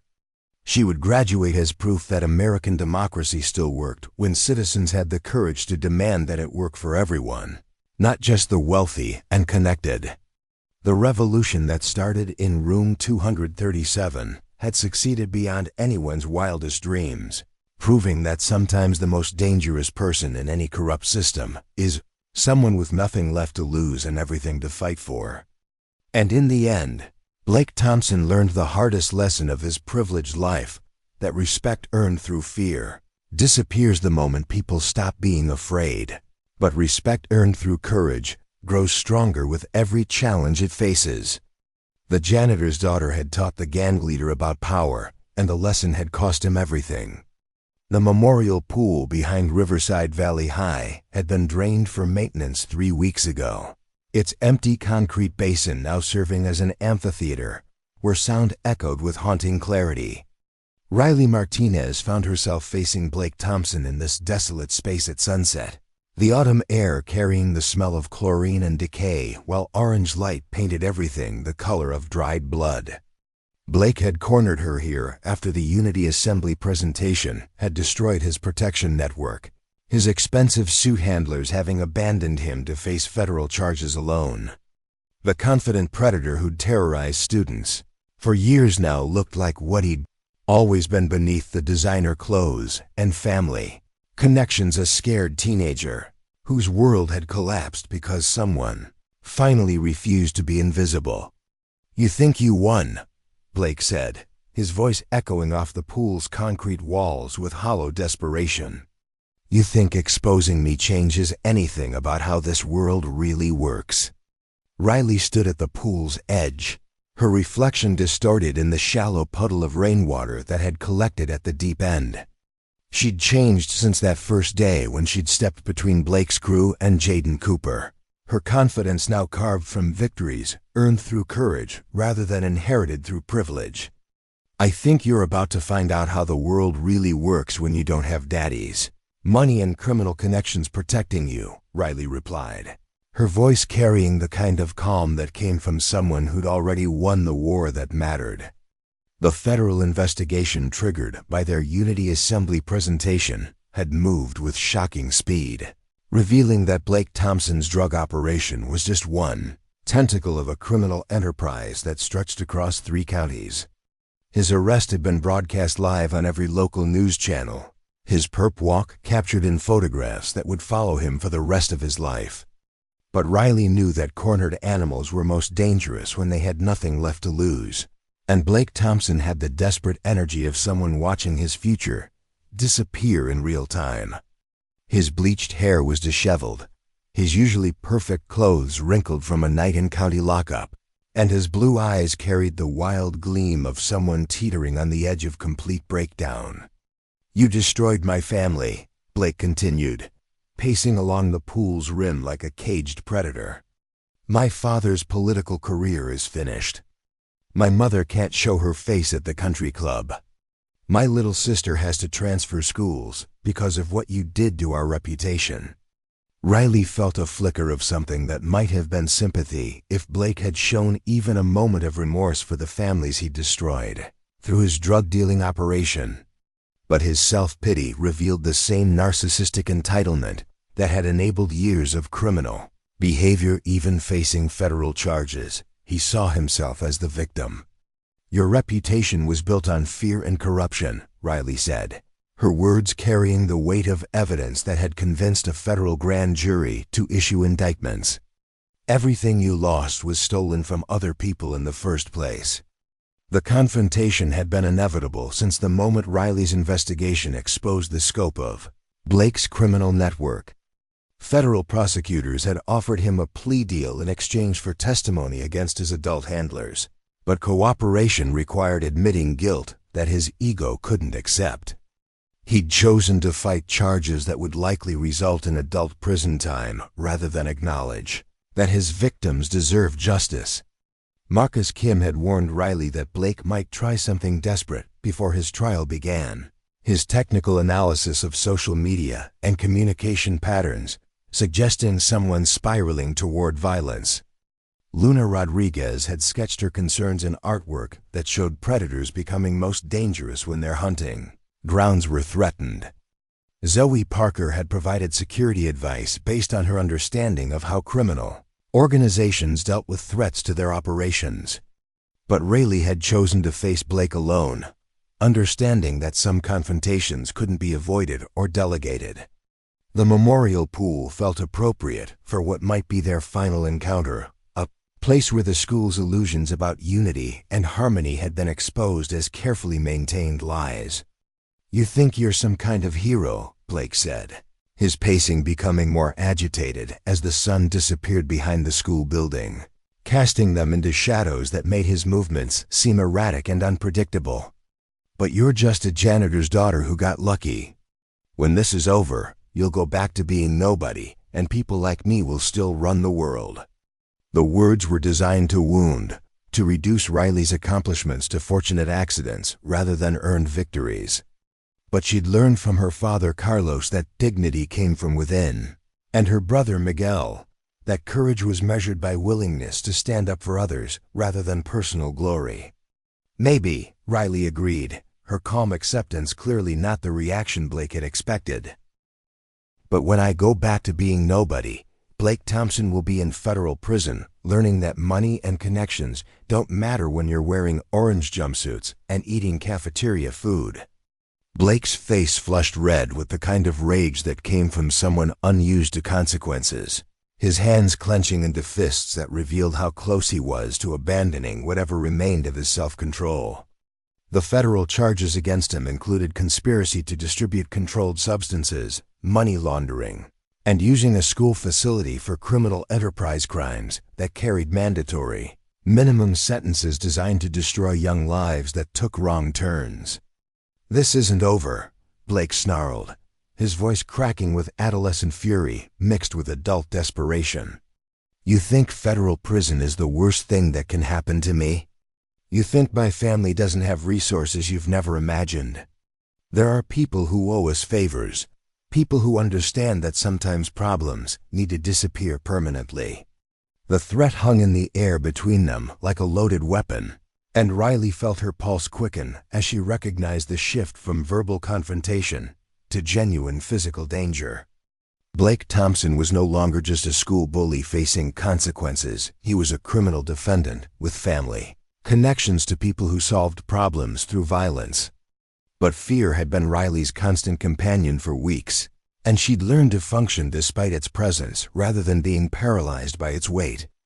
Her boxing training at Mickey's gym had taught her that courage wasn't the absence of fear, it was action taken despite fear's attempts to prevent necessary choices. "Are you threatening to kill me, Blake?" Riley asked, her question carrying across the empty pool area with shocking directness. "Because if you are, I should probably mention that Marcus Kim has been recording this entire conversation through his phone app, and Luna Rodriguez is sketching our meeting from the art building window." Blake's eyes darted toward the school building, where classroom lights revealed shadowy figures that could have been students or teachers working late. His paranoia was justified. Riley's crew had learned to document everything after weeks of fighting institutional corruption that thrived in darkness. "You're bluffing," Blake said, but his voice carried less certainty than his words suggested. "They wouldn't risk being here after what you did to my family." Riley smiled with the cold satisfaction of someone who'd earned loyalty through shared struggle rather than inherited it through family wealth. Marcus Kim's father was deported when he was 12 because someone reported the family's immigration status to ICE. Luna, Rodriguez's brother, was arrested on drug charges that disappeared when he agreed to testify against someone who competed with your operation. Zoe Parker's cousin died from fentanyl-laced pills that were sold through your distribution network. Each revelation hit Blake like a physical blow, his face showing dawning recognition that his victims had names, families, and friends who remembered every harm his criminal enterprise had caused. The abstract enemies he dismissed as irrelevant troublemakers were revealed to be people with personal stakes in seeing justice served. "They're not here because they're loyal to me," Riley continued, her voice carrying the authority of someone who discovered her own strength through testing it against impossible odds. "They're here because they understand that some fights are bigger than individual people. This isn't about Riley Martinez versus Blake Thompson. This is about a community deciding that criminal behavior disguised as privilege isn't acceptable anymore." The psychological warfare was more devastating than physical violence could have been, stripping away Blake's last illusions about his place in the world's power structure. Federal prosecutors had already frozen his family's assets pending investigation into money laundering charges.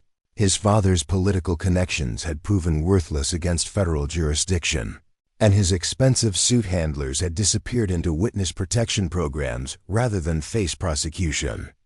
Blake Thompson, who'd spent 18 years believing that wealth and connections made him untouchable, now faced the reality that his protection had been an illusion maintained only as long as his criminal value exceeded his liability risk. "You want to know the truth about how the world really works?" Riley asked, stepping closer to Blake with the confidence of someone who'd learned that bullies were most vulnerable when their victims stopped being afraid. "Power without accountability is just organized crime with better public relations.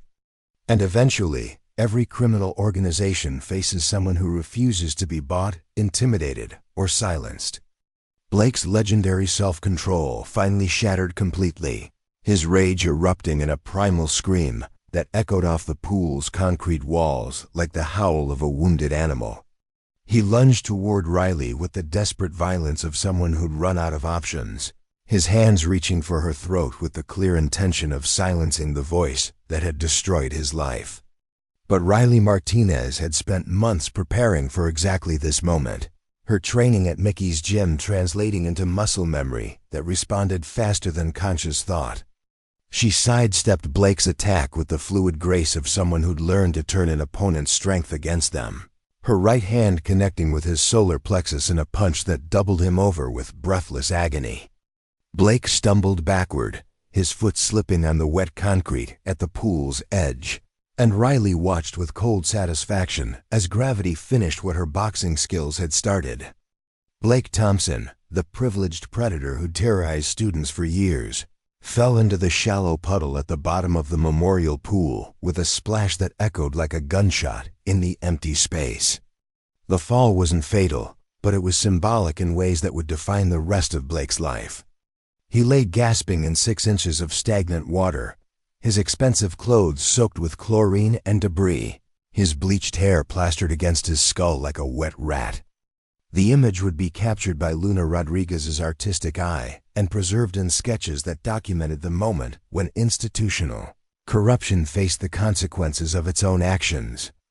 Riley stood at the pool's edge, looking down at Blake Thompson as he struggled to stand in water that reached barely to his knees. The confrontation that had started as a physical threat had ended with the symbolic destruction of everything Blake had represented: privilege without responsibility, power without accountability, protection without justice. "The world really works like this," Riley said, her voice carrying clearly in the autumn air. Eventually, every bully falls down, and gravity doesn't care how much money your family has. Blake pulled himself upright, water streaming from his ruined clothes, his face showing the hollow despair of someone who'd finally understood that his golden parachute had been cut loose by people he'd dismissed as irrelevant. The federal charges would proceed to trial. His family's political influence had been neutralized by public exposure, and his criminal connections had abandoned him to protect their own interests. Marcus Kim emerged from the school building, his recording equipment having captured everything for use as evidence in federal court proceedings. Luna Rodriguez followed with her sketchbook, her artistic documentation providing visual testimony that would accompany written reports. Zoe Parker appeared from a different direction, her security training having positioned her to prevent Blake's escape if he'd chosen to run rather than fight. Riley's crew had evolved from individual outcasts into a coordinated team that understood how institutional corruption operated and how community action could defeat criminal enterprises that seemed untouchable. Their success had inspired similar movements in other schools, other communities, other places where people had learned to accept exploitation as normal rather than challenge systems that protected predators. The federal investigation triggered by their Unity Assembly presentation would eventually result in 47 indictments across 3 counties, dismantling criminal networks that had operated with impunity for decades. Blake Thompson's cooperation with prosecutors, finally accepted after his family's assets were permanently seized, would provide evidence that led to convictions of adult criminals who'd thought teenagers were too powerless to threaten their operations. Riley Martinez would graduate from Riverside Valley High as valedictorian, her academic success earning scholarships that her family's financial situation could never have provided. Her investigation into institutional corruption would serve as the foundation for undergraduate research that attracted attention from federal law enforcement agencies interested in recruiting people who understood how criminal organizations exploited community institutions. But the most important victory wasn't measured in arrests or convictions. It was measured in changed expectations about how power should work in democratic societies. Students at Riverside Valley High would never again accept bullying as normal, administrative corruption as inevitable, or criminal behavior as acceptable just because it was performed by people with wealth and connections. Blake Thompson would serve 8 years in federal prison, his privileged background providing no protection against inmates who understood that drug dealers targeting children deserved special attention from the prison community. His early release for good behavior would be followed by a lifetime of supervision, registered sex offender status, and the permanent loss of civil rights that accompanied federal felony convictions. Carlos Martinez would be promoted to head of maintenance at Riverside Valley High, his 15 years of dedicated service finally receiving recognition from administrators who understood that institutional change required respecting everyone who contributed to educational success. His daughter's courage had inspired his own voice, and his quiet leadership would help transform the school's culture in ways that ensured Riley's revolution had lasting impact. The memorial pool would be filled again and renamed the Martinez Community Pool in honor of a family that had demonstrated how individual courage could inspire collective action. Riley would swim laps there during her visits home from college, remembering the night when she'd learned that some battles choose you regardless of whether you feel ready to fight them. And somewhere in federal prison, Blake Thompson would have years to contemplate the lesson that Riley Martinez had taught him, that respect earned through fear disappears the moment people stop being afraid, but respect earned through service to others grows stronger with every challenge it faces. The janitor's daughter had crushed the gang leader not through violence, but through truth, justice, and the unstoppable power of a community that had finally decided to stop accepting exploitation as normal. The revolution that started in room 237 had succeeded beyond anyone's wildest dreams, proving that American democracy still worked when citizens had the courage to demand that it work for everyone. 3 years later, Riley Martinez stood in the FBI field office in downtown Phoenix, her federal badge gleaming under fluorescent lights as she reviewed case files that would have seemed impossible during her high school days. The investigation into corruption at Riverside Valley High had opened doors she'd never imagined, leading to a career in federal law enforcement that specialized in dismantling criminal networks that exploited educational institutions. The office buzzed with the controlled energy of agents preparing for coordinated raids across 7 states, targeting a drug trafficking organization that used high schools as distribution centers. Riley's expertise in recognizing institutional corruption had made her invaluable to operations that required understanding how criminal enterprises embedded themselves in community structures. Agent Sarah Chun, no relation to her former teacher Mr. David Chun, approached with a stack of surveillance photographs that looked disturbingly familiar. "Martinez, you need to see this. The Phoenix operation has connections to your old case in Riverside Valley." Riley studied the images, her trained eye immediately recognizing patterns that civilian observers would miss. Blake Thompson's former handlers, the expensive suits who'd abandoned him during the Unity Assembly confrontation, had rebuilt their operation in a new location with new teenage recruits. But their methods remained identical, using family wealth and political connections to protect criminal activity that generated millions in drug revenue. "They learned from Riverside Valley," Riley observed, her voice carrying the professional detachment she'd developed through 3 years of federal training. Better security, more compartmentalized operations, deeper institutional penetration. But they made one mistake: they kept the same financial structure. The investigation had started when concerned parents in Phoenix reported suspicious activities at their children's elite private school, Westgate Academy. Unlike Riverside Valley's working-class environment, Westgate catered to wealthy families whose children had access to expensive drugs and unlimited financial resources. The criminal organization had evolved their business model to match their clientele, but federal surveillance had revealed connections to Blake Thompson's former network. Agent Chun spread additional files across Riley's desk, revealing a web of corruption that stretched from Arizona to Colorado, Utah, and New Mexico. The financial analysis shows money laundering through educational foundations, athletic boosters, and scholarship programs. They're using legitimate charitable giving as cover for criminal proceeds.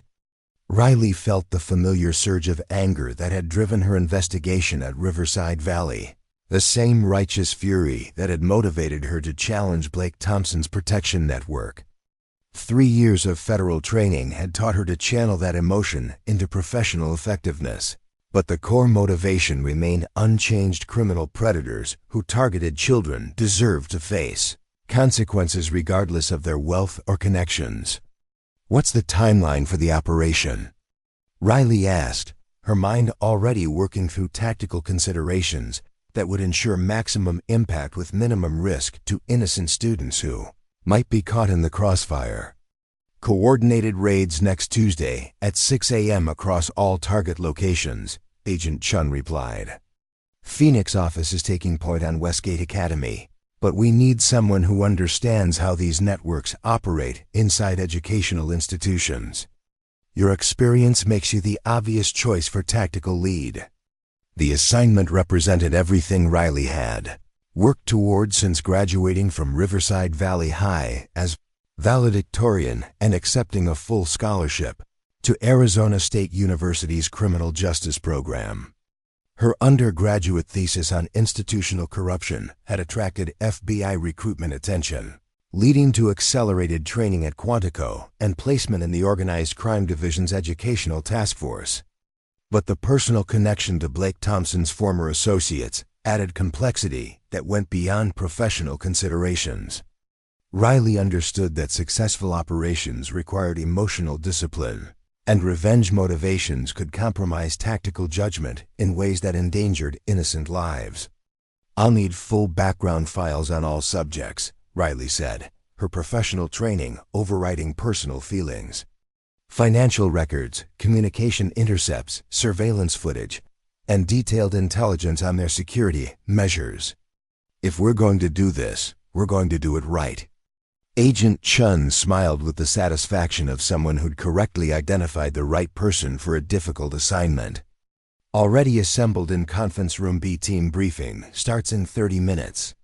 Riley gathered the case files and walked toward the conference room, her mind shifting into the analytical mode that had served her well through federal training and fieldwork. The hallway walls displayed photographs of successful operations that had dismantled criminal organizations across the southwestern United States, testament to the Bureau's effectiveness when properly focused and adequately resourced.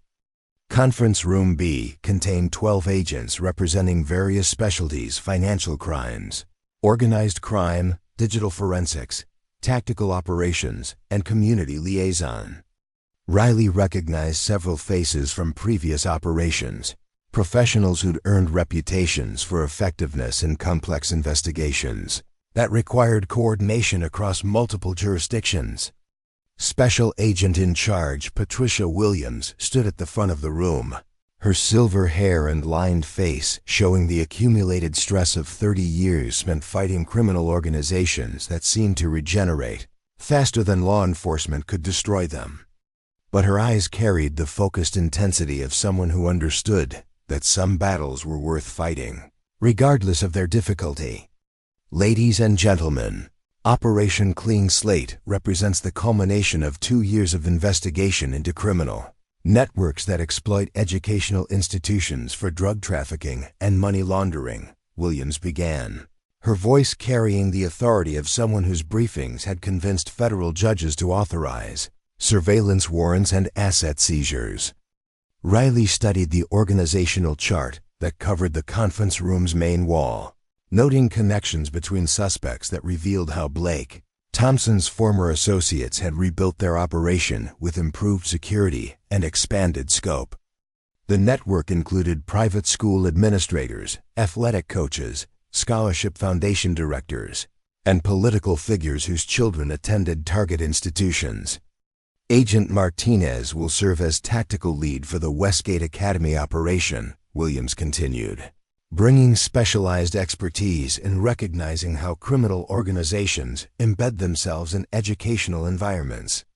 Her experience at Riverside Valley High provides insight into operational patterns that standard organized crime investigation might miss. The briefing continued for 2 hours, covering surveillance intelligence that documented systematic corruption involving drug distribution, academic fraud, and financial crimes that generated estimated annual revenue exceeding $50 million. Riley absorbed the details with professional focus, but she couldn't ignore the personal satisfaction of seeing Blake Thompson's former handlers finally facing federal prosecution. The Westgate Academy operation would require careful coordination to avoid endangering innocent students while ensuring that criminal evidence couldn't be destroyed during the raid. Riley's role involved identifying key personnel, securing financial records, and coordinating with school administrators who weren't involved in criminal activity. Martinez, you'll brief the tactical team on institutional layout and likely resistance patterns, Williams instructed as the meeting concluded. These aren't street criminals, they're educated professionals with legal resources and political connections. We need to ensure our operation is beyond legal challenge. Riley spent the rest of the week immersed in preparation that felt like reliving her high school investigation with federal resources and professional support. Surveillance footage revealed how criminal networks operated within legitimate educational activities, using student events and athletic programs as cover for drug distribution and money laundering. The financial investigation had uncovered evidence that would have impressed Marcus Kim, her former classmate who'd provided technical expertise during their Riverside Valley operation.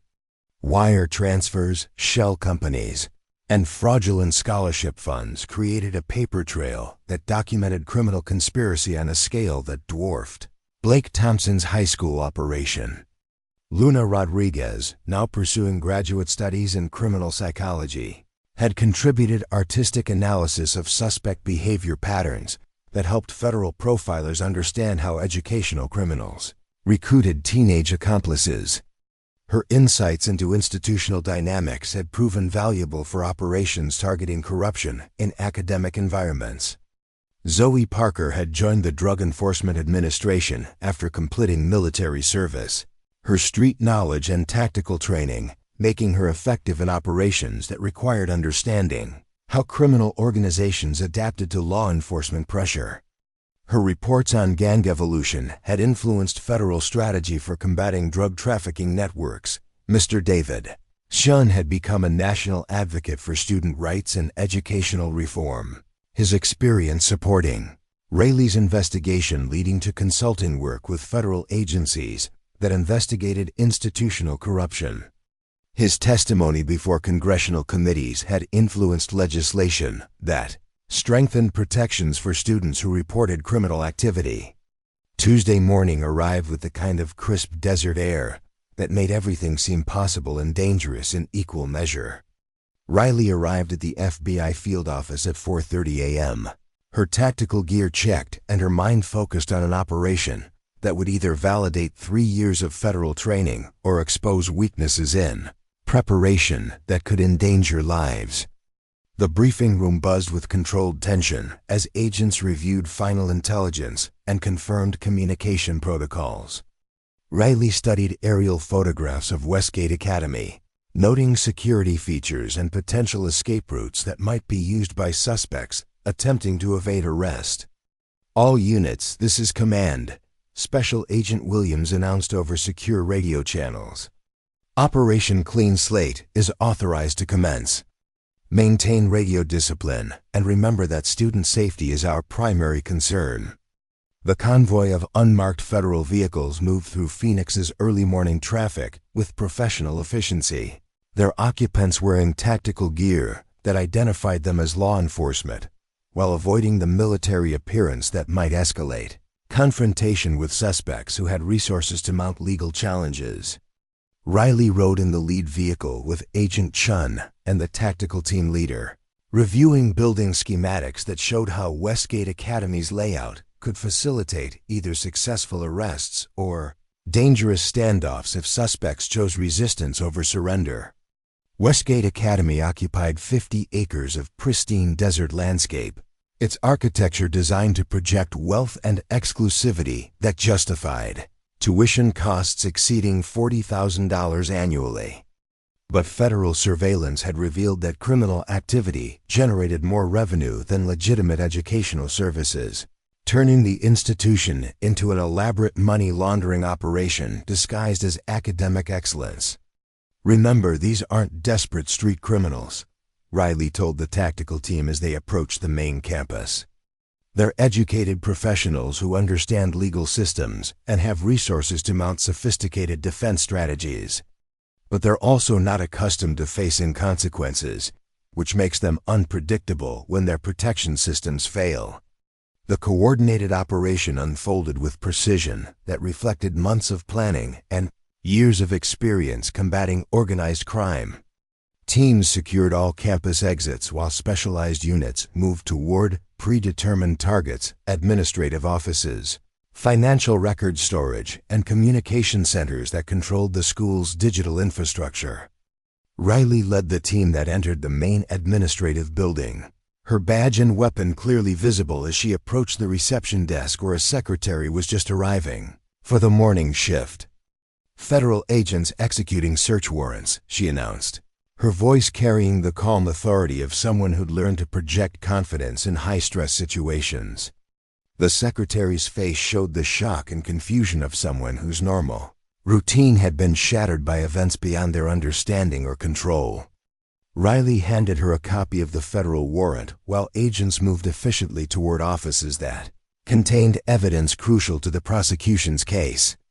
Principal Harrison Blackwood emerged from his office with the indignant outrage of someone unaccustomed to having his authority challenged, his expensive suit and polished demeanor projecting the kind of institutional confidence that had protected criminal activity for years. "This is outrageous," Blackwood declared. his voice carrying the entitled anger of someone who expected political connections to shield him from law enforcement scrutiny. "I'm calling the school board and our legal counsel immediately." Riley approached Blackwood with professional calm, her federal credentials and tactical gear, making clear that his institutional authority was irrelevant in the face of federal jurisdiction. "Mr. Blackwood, you're under arrest for conspiracy to distribute controlled substances, money laundering, and using educational facilities for criminal enterprise." The arrest proceeded smoothly despite Blackwood's attempts to invoke political connections and legal privileges that might have protected him from local law enforcement, but carried no weight with federal agents operating under warrants issued by federal judges. Riley felt the familiar satisfaction of seeing institutional corruption face consequences, the same emotion that had driven her investigation at Riverside Valley High, but now channeled through professional training and federal authority. The scared teenager who challenged Blake Thompson had evolved into a federal agent whose expertise helped dismantle criminal networks that exploited educational institutions. The operation continued throughout the morning as agents secured evidence that documented systematic criminal activity involving dozens of suspects across multiple states. Financial records revealed money laundering schemes that use scholarship programs and educational foundations to hide drug proceeds, while communication intercepts provided evidence of conspiracy that would support federal prosecution. Blake Thompson's former handlers were arrested at their Phoenix residence, their expensive suits and political connections proving worthless against federal indictments supported by evidence that included their own recorded conversations discussing criminal strategy and revenue distribution. Riley supervised the evidence collection with meticulous attention to detail, understanding that federal prosecutors required documentation that could withstand legal challenges from defense attorneys with unlimited resources and political motivation to discredit law enforcement actions. The media attention was immediate and intense, with news helicopters circling Westgate Academy, while reporters broadcast live coverage of an operation that exposed criminal corruption in one of Arizona's most prestigious educational institutions. Riley avoided interviews, understanding that ongoing investigations required discretion even when public interest demanded immediate answers. By noon, Operation Clean Slate had resulted in 43 arrests across 7 states, dismantling a criminal network that had generated annual revenue exceeding $100 million through drug trafficking and money laundering operations embedded in educational institutions. Riley stood in Westgate Academy's main courtyard, watching as federal agents loaded evidence containers into transport vehicles while students and parents gathered beyond security perimeters to witness the destruction of an institution they'd trusted with their children's futures. The investigation would continue for months as federal prosecutors built cases against suspects whose wealth and political connections ensured vigorous legal resistance.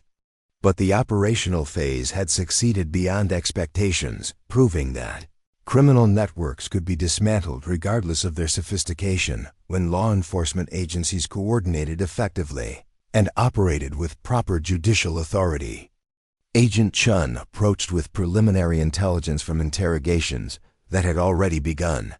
Suspects faced with evidence that made cooperation more attractive than continued resistance. 3 subjects have requested plea negotiations, she reported. They're offering testimony against network leadership in exchange for reduced sentences. Riley nodded with professional satisfaction, understanding that successful operations often depended on converting arrested suspects into cooperative witnesses whose testimony could reach criminal leadership that remained insulated from direct involvement in street-level activities. 6 months later, federal trials would result in convictions that sent Blake Thompson's former handlers to federal prison for terms ranging from 15 to 25 years. Their cooperation with prosecutors would lead to additional indictments that dismantled criminal networks across the southwestern United States, proving that educational institutions could be protected from Exploitation when communities had courage to demand accountability. Riley Martinez would receive commendation for her role in Operation Clean Slate, her expertise in educational corruption, leading to assignment as senior investigator for the FBI's Institutional Crime Task Force. Her career would include operations that protected schools, colleges, and universities from criminal exploitation while ensuring that educational institutions served their legitimate purpose of preparing students for productive citizenship. The scared teenager who challenged Blake Thompson at Riverside Valley High had evolved into a federal agent whose professional expertise helped protect thousands of students from criminal predators who disguised exploitation as educational opportunity. But the most important victory wasn't measured in arrests or convictions. It was measured in educational institutions that could focus on learning rather than protecting criminal activity. Students who could pursue academic achievement without fear of exploitation. And communities that understood how individual courage could inspire collective action against institutional corruption. Riley Martinez had learned at 17 that some fights choose you regardless of whether you feel ready, and that democracy works when citizens have courage to demand that it work for everyone rather than just the wealthy and connected. 3 years later, she'd proven that lesson on a national scale, demonstrating that the janitor's daughter who'd crushed a gang leader could grow into a federal agent who dismantled criminal empires. The revolution that started in room 237 had succeeded beyond anyone's wildest dreams, creating ripple effects that protected students across the country from predators who thought educational institutions were safe places to hide criminal activity. Up next, you've got 2 more standout stories right on your screen. If this one hit the mark, you won't want to pass these up. Just click and check them out.